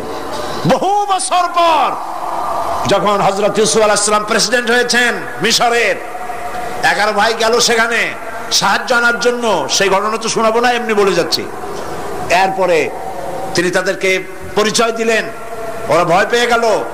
তিনি বললেন, ভয়ের কোনো কারণ নাই, লা তাসরিবা আলাইকুমুল ইয়াউম, আজকে আমি কোনো প্রতিশোধ তোমাদের নেব না। সুবহানাল্লাহ। এর নাম পয়গম্বর, এর নাম কি? আল্লাহর নবী। আমি আজকে কোনো প্রতিশোধ তোমাদের নেব না। তোমরা যাও। পিতার অবস্থা তিনি জানলেন, কাঁদতে কাঁদতে পিতার চোখ দুটো নষ্ট হয়ে গেছে। ইয়াকুব আলাইহিস সালাম, হযরত ইউসুফ আলাইহিস সালাম বললেন যাও। নিজের জামাটা খুললেন, গায়ের জামা খুলে বললেন, ভাইরা আমার এই জামা নিয়ে যাও, আর আমার আব্বার চোখের উপরে এই জামাটা রেখে দিও। ছেলেরা যখন হযরত ইউসুফ আলাইহিস সালামের জামা নিয়ে মিশর থেকে রওনা করেছে, গল্প নয়, উপন্যাস নয়, আল্লাহ পাক এই কোরআন শরীফের সূরা ইউসুফে বলেছেন, জামা নিয়ে মিশর থেকে রওনা করেছেন। কোথায় মিশর আর কোথায় কেনান?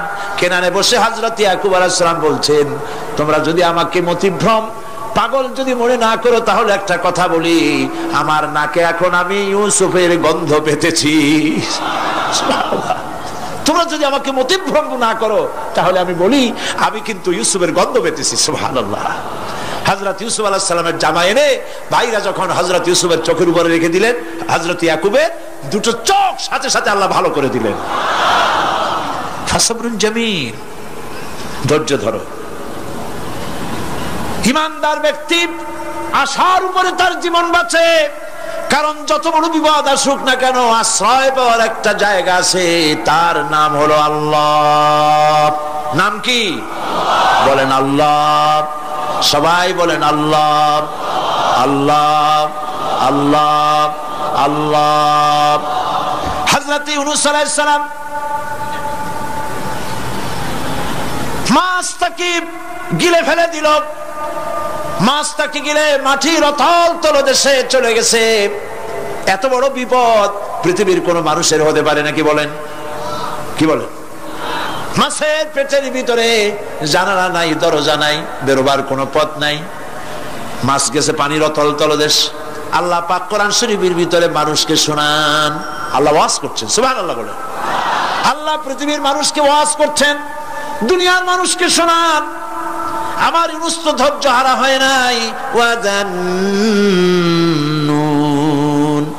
ইয যাহাবা মুগাদিবান ফাযান্না আন লান নাকদিরা আলাইহি ফানাদা ফিয যুলুমাতি আন লা ইলাহা ইল্লা আনতা সুবহানাকা ইন্নী কুনতু মিনাজ জালিমিন।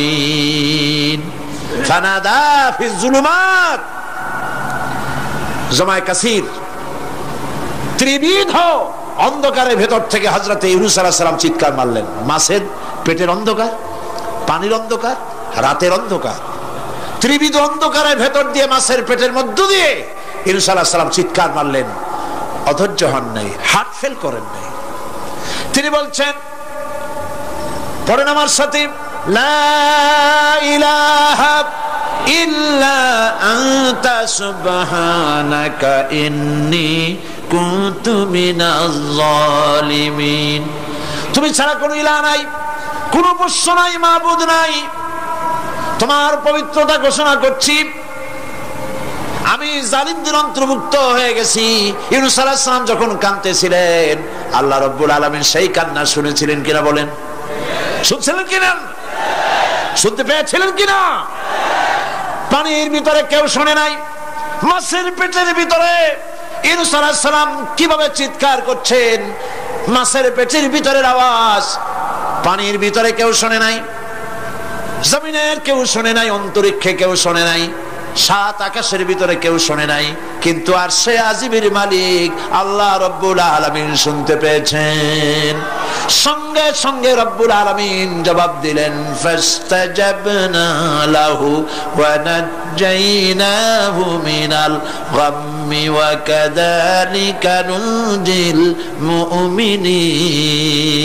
পড়েন, ফাস্তাজাবনা লাহু ওয়া নাজ্জাইনাহু মিনাল গাম্মি ওয়া কাযালিকা নুনজিল মুমিনিন। আমি ইউনূসের ডাকের জবাব দিলাম। কে বলতেছেন? বড় করে বলেন, কে বলছেন? আল্লাহ। সুবহানাল্লাহ। আপনারা কি ভয় পাইছেন? ভয় পেয়েছে মুসলমান? আল্লাহ রাব্বুল আলামিন বলেন, আমি আমার ইউনূসের ডাকের জবাব দিলাম। শুধু জবাব দেই নাই, আমি ইউনূসকে তার মাছের পেটের ভিতর থেকে বাঁচাই দিলাম। মাছের পেটের মধ্যে বেদনা শুরু হয়ে গেল, এমন বেদনা হয়েছে মাছ এখন বমি না করে পারে না। কথা বুঝতে পেরেছ? মাছ এখন বমি না করে পারে না। পানির উপরে মাছ ভেসে উঠল। আল্লাহ কোরআন শরীফের ভিতরে বলছেন মাছ সাতরায়া কিনারায় চলে গেল, ইউনূস আলাইহিস সালামকে বমি করে ফেলে দিল। ইউনূস আলাইহিস সালাম বেঁচে গেলেন। আল্লাহ পাক বলেন শুধু ইউনূসকে বাঁচাইলাম না, বরং আমি সকলের জন্য আশার বাণী শোনাই, শোনো মুমিনেরা, ওয়া কাযালিকা নুজিল মুমিনিন। মুমিন বান্দা যারা, যত বড় বিপদ আসুক আমারে ডাকো, আমি বিপদ দিয়ে বাঁচাই দেব। সুবহানাল্লাহ, বিপদ থেকে আমি বাঁচাই দেব। আল্লাহ পাক বলেছেন ফাইন্না মাআল উসরি ইউসরান, ইন্না মাআল উসরি ইউসরা। জেনে রাখো, দুঃখ এবং কষ্টের পরে রয়েছে সুযোগ সুবিধা, আর অসচ্ছলতার সাথে রয়েছে উদার সচ্ছলতা। যত বড় বিপদ আসছে, এই বিপদের পরে আল্লাহ পাক তার গোলামদের উপরে রহমত নাজিল করবেন ইনশাআল্লাহ। সুতরাং ঈমানদার লোকেরা, তাদেরকে আল্লাহ পাক বলছেন কোনো ভয় নাই, কোনো চিন্তা নাই, যত বড় বিপদে পড়ো আমারে ডাকো, আমি ডাকের সাড়া দিয়ে দেব। সবাই আল্লাহরে ডাকেন, সুবহানাল্লাহ ওয়ালহামদুলিল্লাহ লা ইলাহা ইল্লাল্লাহ। জোরে পড়েন সুবহানাল্লাহ ওয়ালহামদুলিল্লাহ লা ইলাহা ইল্লাল্লাহ, সুবহানাল্লাহ ওয়ালহামদুলিল্লাহ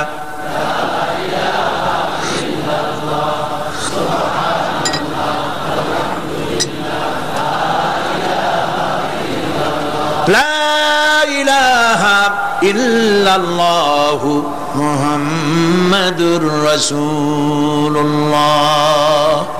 আল্লাহর উপরে ঈমান আনলে যত ফায়দা হয়, এত ফায়দা দুনিয়ায় কোথাও নাই। সুবহানাল্লাহ। আল্লাহর উপর ঈমান আনার ৫ম নম্বরের ফায়দা কয়টা বলছি? 5টা বলছি। আপনাদের অসুবিধা হচ্ছে নাকি? তাড়াতাড়ি শেষ করতেছি।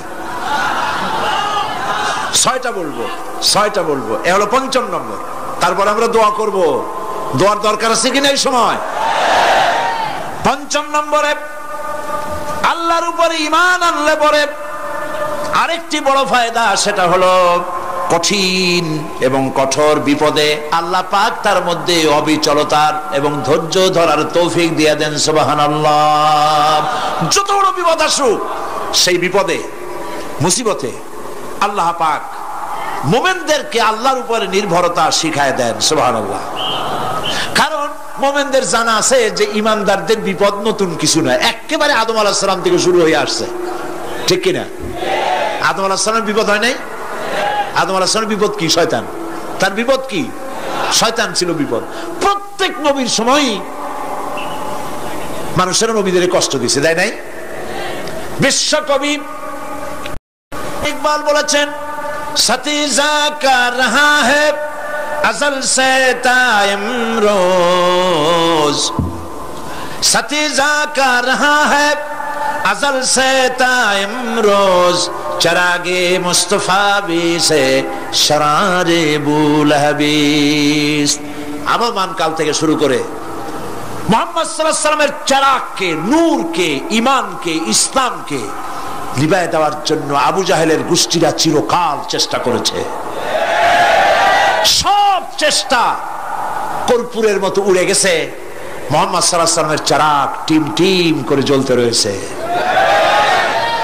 আল্লাহ পাক বলছেন ইউরিদুনা লিইউতফিউ নূরাল্লাহি বিআফওয়াহিহিম ওয়াল্লাহু মুতিম্মু নূরিহি ওয়ালাউ কারিহাল কাফিরুন। ওরা চায় মুখের ফু দিয়া, কারা? কাফেরেরা। ইসলাম সহ্য করতে পারে না যারা, ওরা চায় মুখের ফু দিয়া আমার আলোটাকে নির্বাপিত করে দেবে। আল্লাহ পাক বলেন ওয়াল্লাহু মুতিম্মু নূরি, আমি আমার নূরকে পূর্ণতা দান করব, তাতে কাফির বেঈমানদের মনের ভিতরে যত জ্বালা হোক, যন্ত্রণা হোক, ওদের কলজা যত পুরুক, ইসলাম তার বিজয় পতাকা নিয়ে উঠবেই, কেউ ঠেকাতে পারবে না। আল্লাহ রাব্বুল আলামিন, আল্লাহ পাক বলছেন, ওয়াকাযালিকা জাআলনা লিকুল্লি নাবিয়্যিন আদুওয়াম মিনাল মুজরিমিন। আর এমনি করে আমি সকল নবীর শত্রু বানিয়েছি, সব পাপিষ্ঠ অপরাধ প্রবণ লোকদের। শুনছেন কথা? শোনেন নাই? আল্লাহ পাক বলছেন দুনিয়ার সব নবীদের, তাদের জন্য আমি শত্রু বানাইছি কাদেরকে? যারা সব থেকে বেশি পাপিষ্ঠ অপরাধ প্রবণ।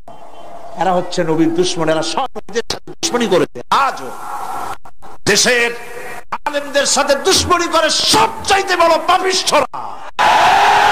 এটা কোরআন। এটা কি? কোরআন। জোরে বলেন এটা কি? আল্লাহ রাব্বুল আলামিন বলছেন, ওয়াকাযালিকা জাআলনা লিকুল্লি নাবিয়্যিন আদুওয়াম মিনাল মুজরিমিন। সব পাপীরা, পাপিষ্ঠরা আমার দ্বীনের দাওয়াত যারা দেয় তাদেরকে জীবনের দুশমন মনে করে। কেন? শোনেন, আমি কার ওয়াজ শোনাচ্ছি? কার ওয়াজ শোনাচ্ছি? আমার আল্লাহর ওয়াজ। অপরাধটা কি? নবীদের বিরুদ্ধে, নবীর ওয়ারিস ওয়ারাসাতুল আম্বিয়া কারা, তো তাদের বিরুদ্ধে তাদের অপরাধটা কি? তাদের অপরাধ সম্পর্কে আল্লাহ নিজে বলেন, ওয়ামা নাকামু মিনহুম ইল্লা আন ইউমিনু বিল্লাহিল আজিজিল হামিদ। এদের বিরুদ্ধে অ্যাকশন নেওয়ার আর কোনো অপরাধ ওদের নাই। ওদের একমাত্র অপরাধ, ওরা আল্লাহর জমিনে আল্লাহর আইন প্রতিষ্ঠা করতে চায়। এটাই হচ্ছে অপরাধ। এই অপরাধে নবীদের শাস্তি হয়েছে। নবীরা মার খেয়েছেন, সাহাবায়ে কেরাম মার খেয়েছেন। আমরা তো সাহাবায়ে কেরামের জুতার ধুলার সমান নই। সুতরাং এগুলি আমাদের পাওনা। এই রক্তের বিনিময়, জীবনের বিনিময় আল্লাহ পাক তার দ্বীনকে প্রতিষ্ঠা করবেন ইনশাআল্লাহ। হযরতে খাব্বাব, বুখারী শুনুন, বুখারীর হাদিস। আমি কোনো কথা বানিয়ে বলি না। আমি লেখাপড়া করি, পড়াশোনা করি, চোখে দেখি, তারপরে কথা বলার চেষ্টা করি। বাজে গপ্প কিসসা কাহিনী বলার অভ্যাস আমার কোনো কালে ছিল না, নাই। রাসূল করিম সাল্লাল্লাহু আলাইহি ওয়াসাল্লামের মতো মানুষ, ওনার মতো মানুষ, আহারে, তার চাইতে শ্রেষ্ঠ মানুষ কি পৃথিবীতে আছে?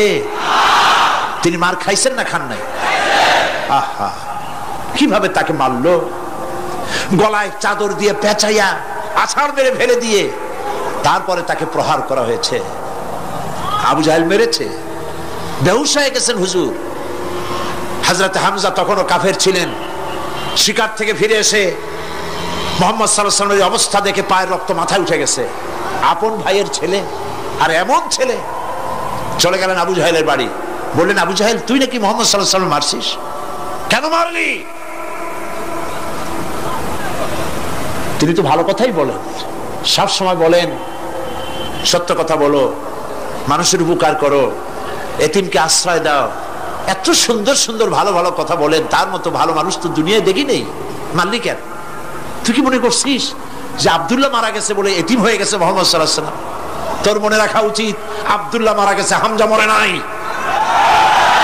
হযরত হামজা ধনুক বাইর করলেন, এক বাড়ি মারলেন মাথার উপরে, মাথা ফাটা রক্ত বেরিয়ে গেল। হামজা হন হন করে হেঁটে এলেন রাসূলের কাছে। হুজুরের অসুস্থ দেহ মুবারক কোলে উঠায় নিয়ে বললেন, বাবা, তার মস্তক মুবারক কোলে উঠায় দিয়ে বললেন, আমি আবু জাহেলের মাথা ফাটিয়ে রক্ত বের করে দিয়ে এসেছি, তুমি একটু খুশি হও। হুজুর বললেন, চাচা, কার মাথা ফাটাইছেন, কার রক্ত বের করেছেন, এই কথা বলে তো আমাকে আপনি খুশি করতে পারবেন না। তিনি বললেন, বাবা, তুমি কি হলে খুশি হও? তিনি বললেন, আমি খুশি হই চাচা, তোমার মুখে যদি একটা বার আমি ঈমানের কলেমা শুনতে পাই।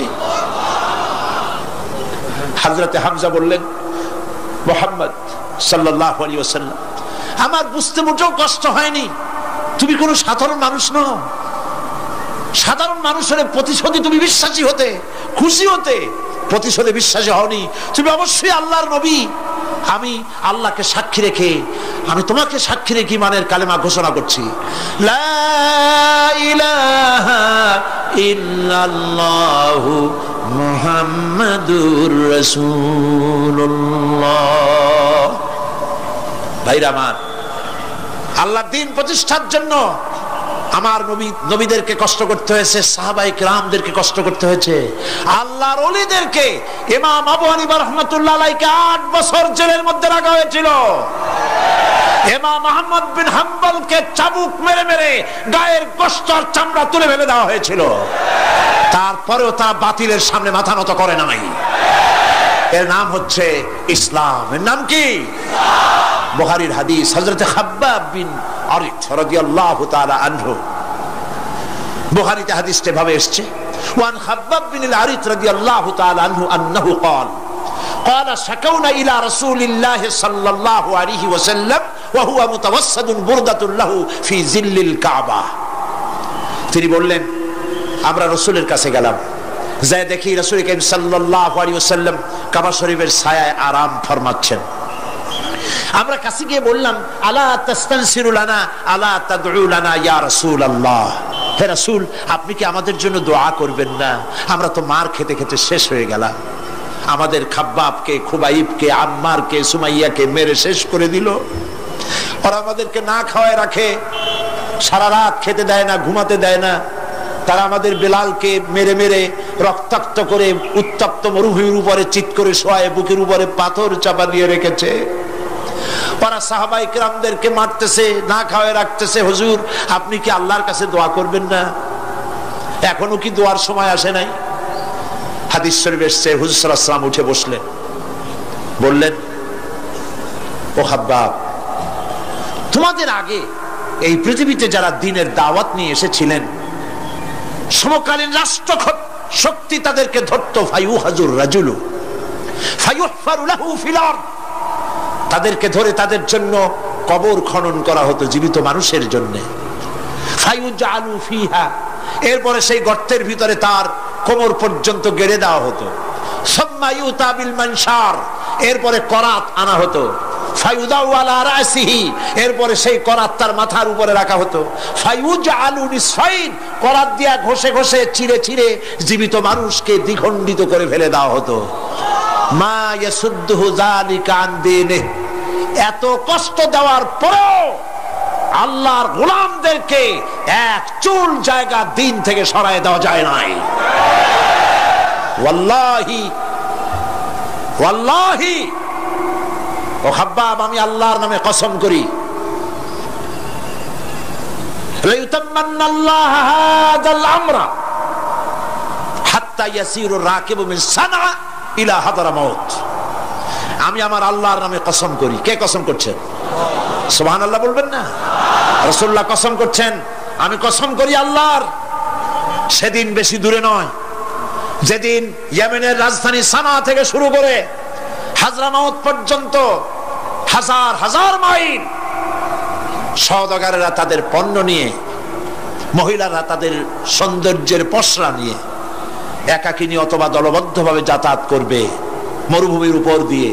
লা ইয়াখাফু ইল্লাল্লাহ, আল্লাহ ছাড়া তাদের অন্তঃকরণে কোনো ভয় থাকবে না।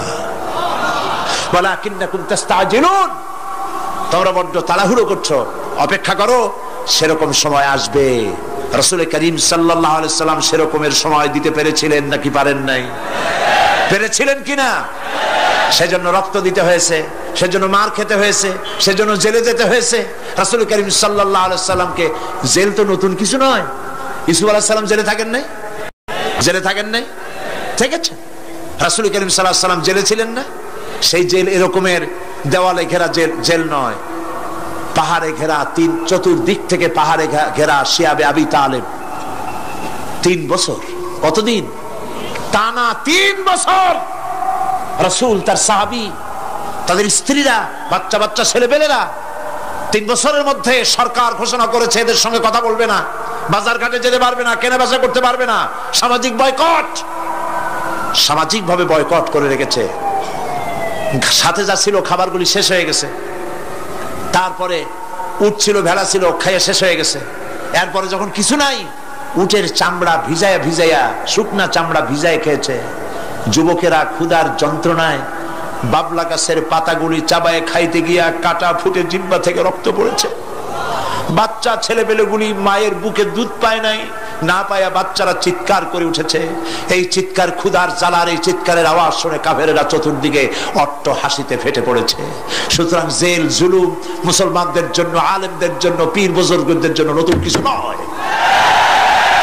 এই জুলম, এই অত্যাচারের পরেই আল্লাহ পাকের দ্বীন কায়েম হয়েছিল মদিনায়। রাসূলুল্লাহ বলেছিলেন, খায়রুল কুরুনি কারনি, সর্বশ্রেষ্ঠ যুগ আমার যুগ। বন্ধুগণ, আল্লাহর উপরে ঈমান আনলে মানুষের ভিতরে এ ধরনের অবিচলতা আসে, বিপদে ধৈর্য ধরার হিম্মত পয়দা হয়ে যায়। সুবহানাল্লাহ বলো। মুসা আলাইহিস সালাম কে? মুসা আলাইহিস সালাম কোরআন ওয়াজ করতেছে। সুবহানাল্লাহ বলে। গল্প করতেছি না কোরআন শোনাচ্ছি? গল্প করতেছি না হাদিস শোনাচ্ছি? আল্লাহ রাব্বুল আলামিন বলেন, ফিরআউন মুসা আলাইহিস সালামকে চতুর্দিক থেকে, তিন দিক থেকে ঘেরাও করেছে। একদিকে দরিয়া, তিন দিকে ফিরআউনের সৈন্যরা। কোরআন শরীফে ঘটনা এভাবে তুলতেছে, ফালাম্মা তারা আল জামআন ক্বালা আসহাবু মূসা ইন্না লামুদরাকুন। মুসা আলাইহিস সালামের সাথীরা বলছেন, হে মুসা, আমরা তো পাকড়াও হয়ে গেছি, পালাবার কোনো পথ নাই, মরছি। মুসা আলাইহিস সালাম ভয় পাইছিলেন নাকি? ঈমান কারে বলে? হযরত মুসা আলাইহিস সালাম বললেন, কাল্লা ইন্না মা'য়া রাব্বী সায়াহদিন। নিশ্চয়ই নয়, অবশ্যই নয়, রব্বী সায়াহদিন, আমার প্রভু অবশ্যই, সিন দিয়ে বোঝানো হচ্ছে অবশ্যই আমার রব আমার জন্য রাস্তা করে দেবেন। এর নাম ঈমান। সুবহানাল্লাহ বলেন। এর নাম ঈমান। চতুর্দিক থেকে বিপদ ঘনীভূত, বেরোবার কোন রাস্তা নাই। ওর মধ্য দিয়ে ওমাইয়াত্তাকিল্লাহা ইয়াজআল লাহু মাখরাজা, কোন রাস্তা নাই, চতুর্দিকে অন্ধকার। এরপরে যদি বান্দা আমার উপরে ভয় করে, আমাকে ভালোবাসে, আমাকে ভয় করে, সবর ইখতিয়ার করে, অন্ধকারের ভেতর থেকে নিশ্ছিদ্র অন্ধকারের ভেতর দিয়ে আলোর রশ্মি বের করে মুমিনদের যাওয়ার জন্য রাস্তা করে দেব। মুসা আলাইহিস সালাম বললেন, ভয় পাইও না, আল্লাহ আমাদের পথ তৈরি করে দিবেন। আল্লাহ রাব্বুল আলামিন হযরত মুসা আলাইহিস সালামকে বললেন, হাতের লাঠি দিয়া দরিয়ার উপরে আঘাত করো। মুসা আলাইহিস সালাম আঘাত করলেন। রাস্তা দরকার ছিল একটার। মুসা আলাইহিস সালামের এক আঘাতে রব্বুল আলামিন দরিয়ার ভিতরে মুসা আলাইহিস সালাম এবং তার সাথী সঙ্গীদের পারাপারের জন্য 12টা রাস্তা পয়দা করে দিলেন। গল্প না কোরআন। রাস্তা তৈরি হয়ে গেল 12টা, সব পার হয়ে গেল। ফিরআউন তার দলবল নিয়ে আসছে। আল্লাহ রাব্বুল আলামিন বলেন, ওয়া আনজাইনা মূসা ওয়া মান মাআহু আজমাইন সুম্মা আগরাকনাল আখারিন। মূসা আলাইহিস সালামকে পার করলাম, পিছনে যারা আসতেছিল, কারা আসতেছিল? ফিরআউন। ফিরআউন আসছে তার দলবল নিয়ে। আসে রাস্তা দেখিয়া মনে করছে ওর বাজানের তৈরি করে রাস্তা, দলবল নিয়ে নামছে। দরিয়ার মাঝখানে এলো, আল্লাহ পাক অর্ডার করলেন কুন, ব্যাস রাস্তা বন্ধ হয়ে গেল। রাস্তা কি হয়ে গেল? শুরু হয়ে গেল চুবনি। পানির ভিতরে চুবনি খাচ্ছে, নিচে যায়, উপরে ওঠে। পানি খাইতে খাইতে পেট পটকা মাছের মতো এরকম মোটা হয়ে গেছে। ডুবে ডুবে সব মরছে। এখন ফেরাউন একা, কেউ নাই। ফেরাউন একা। ফেরাউন পানির ভিতরে চুবনি খেতে খেতে তুমানের ভিতর থেকে নাক একটু জাগায় আর বলে, আমানতু আন্নাহু লা ইলাহা ইল্লাল্লাযী আমানাত বিহি বানু ইসরাঈল। ও আল্লাহ, তুমি ছাড়া কোনো ইলাহ নাই, আমি ঈমান আনলাম ওই আল্লাহর উপরে বনি ইসরাইল ঈমান আনছে যার উপরে, কাজী বনি ইসরাইলদের পার করে দিয়েছো, আমারও পার করো, আল্লাহ তুমি রক্ষা করো, আমি তো মুসলমান। ওয়া আনা মিনাল মুসলিমিন, আমি তো মুসলমান, কলেমা পড়লাম, তারপরও চুবাও কেন? আল্লাহ রাব্বুল আলামিন বলেন আল আন, এখন ওয়াকাদ আসাইতা ক্বাবলু ওয়া কুনতা মিনাল মুফসিদিন, এখন ঈমান আনতেছ, আর এর পূর্বে আমার দিন যারা জমিনে প্রতিষ্ঠিত করতে চেয়েছে তাদেরকে জেল দিয়েছো, জুলুম করেছো, অত্যাচার করেছো, আজ তোমাকে ছাড়বো না। তোমাকে শুধু মারবই না, আলিয়াউমা নুনাজ্জিকা বিবাদানিক, আলিয়াউমা নুনাজ্জিকা বিবাদানিক, আমি তোরে শুধু মারবই না। কে বলতেছেন? জোরে বলেন, কে বলতেছেন? আমি তোরে শুধু মারবই না, আলিয়াউমা নুনাজ্জিকা বিবাদানিক, আমি তোর শরীরটারে বাঁচায় দেব, তোর শরীর পানিতে পচবে না, পোকায় খাবে না, মাটিতে পচাবে না, তোরে আমি শুটকি বানায় রাখবো কিয়ামত পর্যন্ত। দুনিয়ায় যত ফেরাউন আর ফেরাউনের বাচ্চারা আসে, তোরে দেখে যেন তারা ইতিহাস স্মরণ করে। আল্লাহ রাব্বুল আলামিন কোরআনে কারীমের মধ্যে পরিষ্কার করে মানুষদেরকে বুঝায় দিয়েছেন, আল্লাহর উপর ঈমান আনলে পরে তার হিম্মত বেড়ে যায়, মনের বল বেড়ে যায়। সুবহানাল্লাহ। হযরত রাসূল করিম সাল্লাল্লাহু আলাইহি ওয়াসাল্লাম কাফের বেঈমানেরা চতুর্দিক থেকে বাড়ি ঘেরাও করে রেখেছে, পালাবার কোনো পথ নাই। ঘুমেছিলেন তিনি, জিবরাইল এসে বলেন, ইয়া রাসূলুল্লাহ, ঘুমের থেকে জাগুন, আল্লাহ আপনাকে সালাম বলেছেন, আর আপনাকে হিজরত করার জন্য মদিনায় আল্লাহর অর্ডার করেছেন। বাড়ির চতুর্দিকে কাফেররা তরবারি নিয়ে দাঁড়ানো। নবীজি ঘুমের থেকে জেগে হযরত আলীকে ডেকে বলেন, আলী রে, আমার বিছানায় আমার চাদর মুড়ি দিয়া ঘুমায় থাকো, আল্লাহ আমাকে অর্ডার করেছেন, আমি মদিনায় চললাম। হযরত আলী হুজুরের দিকে তাকায় বলেন, ইয়া রাসূলুল্লাহ, আপনার বিছানায় আপনার চাদর মুড়ি দিয়ে আমি ঘুমায় থাকবো, সকালবেলায় কাফের বেঈমানেরা এই ঘরের মধ্যে প্রবেশ করে আপনার কম্বলের নিচে আমারে দেখে তারা মোহাম্মদ মনে করে আমারই তারা কেটে কেটে টুকরা টুকরা করে দেবে। আমার কোনো আপত্তি নাই, কোনো ভয় নাই, কোনো চিন্তা নাই, কোনো দুঃখ নাই, বরং আমার মনের মধ্যে এটাই তৃপ্তি হবে যে আমি আলীর জীবনের বিনিময়ে আল্লাহর নবী দুনিয়ায় বেঁচে থাকেন। নবীজি ঘরের থেকে বেরোলেন, চতুর্দিকে দেখেন কাফের বেঈমানেরা দাঁড়ানো, শত শত কাফের, হাতে তরবারি। হুজুর সাল্লাল্লাহু আলাইহি ওয়াসাল্লাম এক মুষ্টি বালু হাতে নিলেন, এক মুঠো বালু হাতে নিয়ে ফু দিয়া বালুগুলো ছেড়ে দিলেন। ঘরের চতুর্দিকে যত কাফের ছিল সবগুলির চোখের মধ্যে বালি ঢুকে গেছে। চোখের মধ্যে যদি বালি ঢোকে তাহলে কি মজা লাগে না? দুই হাত দিয়া সমানে ঘষা শুরু করছে কাফেরেরা, দুই চোখ আঙ্গুল দিয়া ঘষাঘষি করছে। এই ফাঁক দিয়া নবীজি বেরিয়ে গেলেন, একটা কাফেরও দেখে নাই নবী কোথায় গেলে। আল্লাহ পাক পরবর্তী সময়ে নবীজিকে শোনায় দিলেন, ওয়ামা রামাইতা ইয রামাইতা ওয়ালাকিন্নাল্লাহ রামা। নবী, আপনি নিক্ষেপ করেন নাই যখন আপনি নিক্ষেপ করছিলেন, আপনি তো শুধু ধুলাগুলো ধরে এমনি ছাড়ছেন।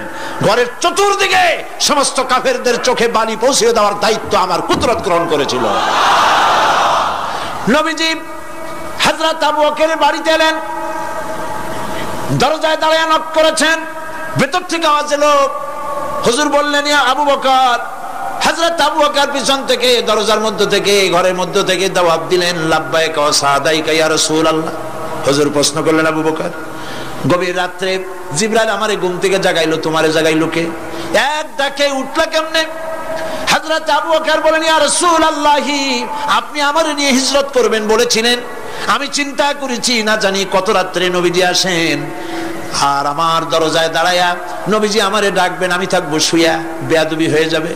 এই জন্য বিছানায় না ঘুমায়া আপনার পবিত্র জবানের ডাক শোনার জন্য এত রাত ধরে এই দরজার সঙ্গে দাঁড়ায়া দাঁড়ায়া ঘুমাইতেছিলাম। নবীজি হযরত আবু বকর রাদিয়াল্লাহু তাআলা আনহুকে সঙ্গে করে নিয়া মদিনার পথ পরিহার করে মেসফালার মধ্য দিয়ে যারা হজে গেছেন দেখে আসছেন, মেসফালা জাবালে কেদোয়া, মেসফালার উপর দিয়া জাবালে কেদোয়ার উপর দিয়া আরো একটা পাহাড় পাড়ি দিয়া জাবালে সুরে চলে গেলেন। সন্ধ্যা হয়ে গেল, ফজর হয়ে কি বলে ফজরের রক্ত হয়ে গেল। হযরত আবু বকর বলেন, ইয়া রাসূলুল্লাহ, পালাবার উপায় নাই, ধরা পড়ে যাব, তাড়াতাড়ি চলেন গুহার মধ্যে ঢুকি। তবে পাহাড়ে গুহা, সাপ থাকতে পারে, বিচ্ছু থাকতে পারে, আমি আগে ঢুকি, কোনো বিপদ হয় আমার উপরে হয়ে যাক, আল্লাহর নবী সুস্থ থাকুক। হযরত আবু বকর কি মহব্বত, নিজের জীবনের চাইতে রাসূলের মহব্বত বেশি, সুবহানাল্লাহ। এই জন্য নবীজি বলেছেন, ও আমার সাহাবীরা, तमाम পৃথিবীর সমস্ত মুমিনের ঈমান যদি এক পাল্লায় রাখা হয় আর একা আবু বকরের ঈমানটা যদি আরেক পাল্লায় রাখা হয়, তোমরা দেখতে পাবে तमाम পৃথিবীর মুমিনের ঈমানের তুলনায় এক আবু বকরের ঈমানের পাল্লাটা ভারী হয়ে গেছে। হযরত আবু বকর গুহা সাফ করে হুজুরকে ডাকলেন, হুজুর ভিতরে ঢুকলেন, বলেন, আবু বকর, সারা রাতের একটা বিরাট অংশ হাঁটছি, পাহাড় বেয়েছি, কষ্ট হয়েছে, তুমি একটু বসো, তোমার উরুর উপরে মাথা রেখে আমি একটু ঘুমায় যাই। হুজুর ঘুমায় গেলেন। হযরত আবু বকর লক্ষ্য করলেন গুহার গায়ে অনেকগুলি ছিদ্র, এই ছিদ্র দিয়ে বড় বড় সাপ বেরোতে পারে, বিচ্ছু বেরোতে পারে, পাহাড়ে কি বেরোয় ভয় পেলেন তিনি জামা ছিঁড়ে ছিঁড়ে, চাদর ছিঁড়ে ছিঁড়ে গর্তগুলি বন্ধ করতে লাগলেন। কয়েকটা গর্ত বন্ধ করা গেল না, কাপড় শেষ। এবার তিনি নিজের পা দিয়া গর্ত বন্ধ করে বসে আছেন। বিষধর এক সাপ বহু চেষ্টা করেছে বেরোবার, কোন পথ না পেয়ে ছিদ্র পথে বেরিয়ে এসে হযরত আবু বকরের পায়ের উপরে দংশন করেছে। হযরত আবু বকর বিষের যন্ত্রণায় চোখ দিয়ে পানি পড়ছে, চোখের পানি দেখে রাসূলুল্লাহ ঘুম ভেঙে গেল। ঘুম ভেঙে হুজুর দেখেন হযরত আবু বকরের চোখে পানি। হযরত রাসূল জিজ্ঞেস করেন, আবু বকর কাঁদো কেন? বাড়ির কথা মনে পড়লো নাকি? বউ বাচ্চার কথা মনে পড়লো নাকি? কাঁদো কেন? হযরত আবু বকর বলেন, ইয়া রাসূলুল্লাহ, যেই দিন কালেমা পড়ে ঈমান এনেছি সেদিন থেকে আমার জীবন, আমার স্ত্রী পুত্র পরিজনের চাইতে, আমার জীবনের চাইতে আপনাকে বেশি ভালোবাসি। হুজুর বলেন, কাঁদো কেন? হযরত আবু বকর সাপের দংশনের কথা বললেন, যন্ত্রণায় কাঁদতেছি। হুজুর মুখ থেকে একটুখানি থুতু মোবারক বার করে দংশিত জায়গায় লাগাই দিলেন, যন্ত্রণা বন্ধ হয়ে গেল। হযরত রাসূল বলেন, আবু বকর, যখনই দংশন করেছিল আমার উঠাও নাই কেন? তোমারটা তো কষ্ট করা লাগতো না। হযরত আবু বকর বলেন, ইয়া রাসূলুল্লাহ, সাপের বিষের দংশনের যন্ত্রণায় কষ্ট করেছি, আমার কলিজাটা যদি জ্বলে পুড়ে জর্জরিত হয়ে যেত, রাসূলুল্লাহ আরাম ফরমাচ্ছিলেন, আমি সেই আরামে বিঘ্ন ঘটাতে পারতাম না। ইত্তাবসারে কাফির বেঈমানেরা খুঁজতে খুঁজতে, বুখারী শরীফের হাদিসে এসেছে, ওই গুহার কাছে এসে গেছে। এখন কেউ বলে একজন বলে এরই মধ্যে আছে, আর একজন বলে নাই। একজন বলে যদি থাকতো তাহলে উপরে মাকড়াসার জাল কেমনে, কবুতরের ডিম পাড়িয়ে সেখানে বসে আছে কেমনে? একজন বলে আছে, আর একজন বলে নাই। হযরত আবু বকর বলেন, হুজুর ভয় পেয়ে গেছি, আমরা তো ধরা পড়ে যাব। হযরত আবু বকর রীতিমতো ভয়তে কেঁদে ফেলে দিলেন। আল্লাহর নবী হযরত আবু বকরকে এই বিরাট বিপদের মধ্যে, এমন গুহা, বসলে পরে মাথা দেখা যায়, শুয়ে হাঁটু উঁচু করলে হাঁটু দেখা যায়, স্বল্প পরিসর, অগভীর, ছোট্ট গুহা, আমরা ধরা পড়ে গেছি, উপায় নাই। আল্লাহর নবী হযরত আবু বকরকে কি বলি সান্ত্বনা দিয়েছিলেন, কোরআন শরীফে আল্লাহ পাক তা উঠায় দিয়েছেন। ইযহুমা ফিল গার ইয ইয়াকুলু লিসাহিবিহি লা তাহজান ইন্নাল্লাহা মা'না। ও আমার সাথী, ভয় পেও না, আমরা মাইনরিটি নই, আমরাই মেজরিটি, কারণ আল্লাহ রাব্বুল আলামিন আমাদের সাথে আছেন। রব্বানা তাকাব্বাল মিন্না ইন্নাকা আনতাস সামিউল আলিম ওয়া তুব আলাইনা ইন্নাকা আনতাত তাওয়াবুর রহিম। সুবহানা রাব্বিকা রাব্বিল ইজ্জাতি আম্মা ইয়াসিফুন ওয়া সালামুন আলাল মুরসালিন ওয়ালহামদুলিল্লাহি রাব্বিল আলামিন। ওয়াজআল আখিরা কালিমাতিন ইনদাল মাউত লা ইলাহা ইল্লাল্লাহু মুহাম্মাদুর রাসূলুল্লাহ। আসসালামু আলাইকুম ওয়া রাহমাতুল্লাহ।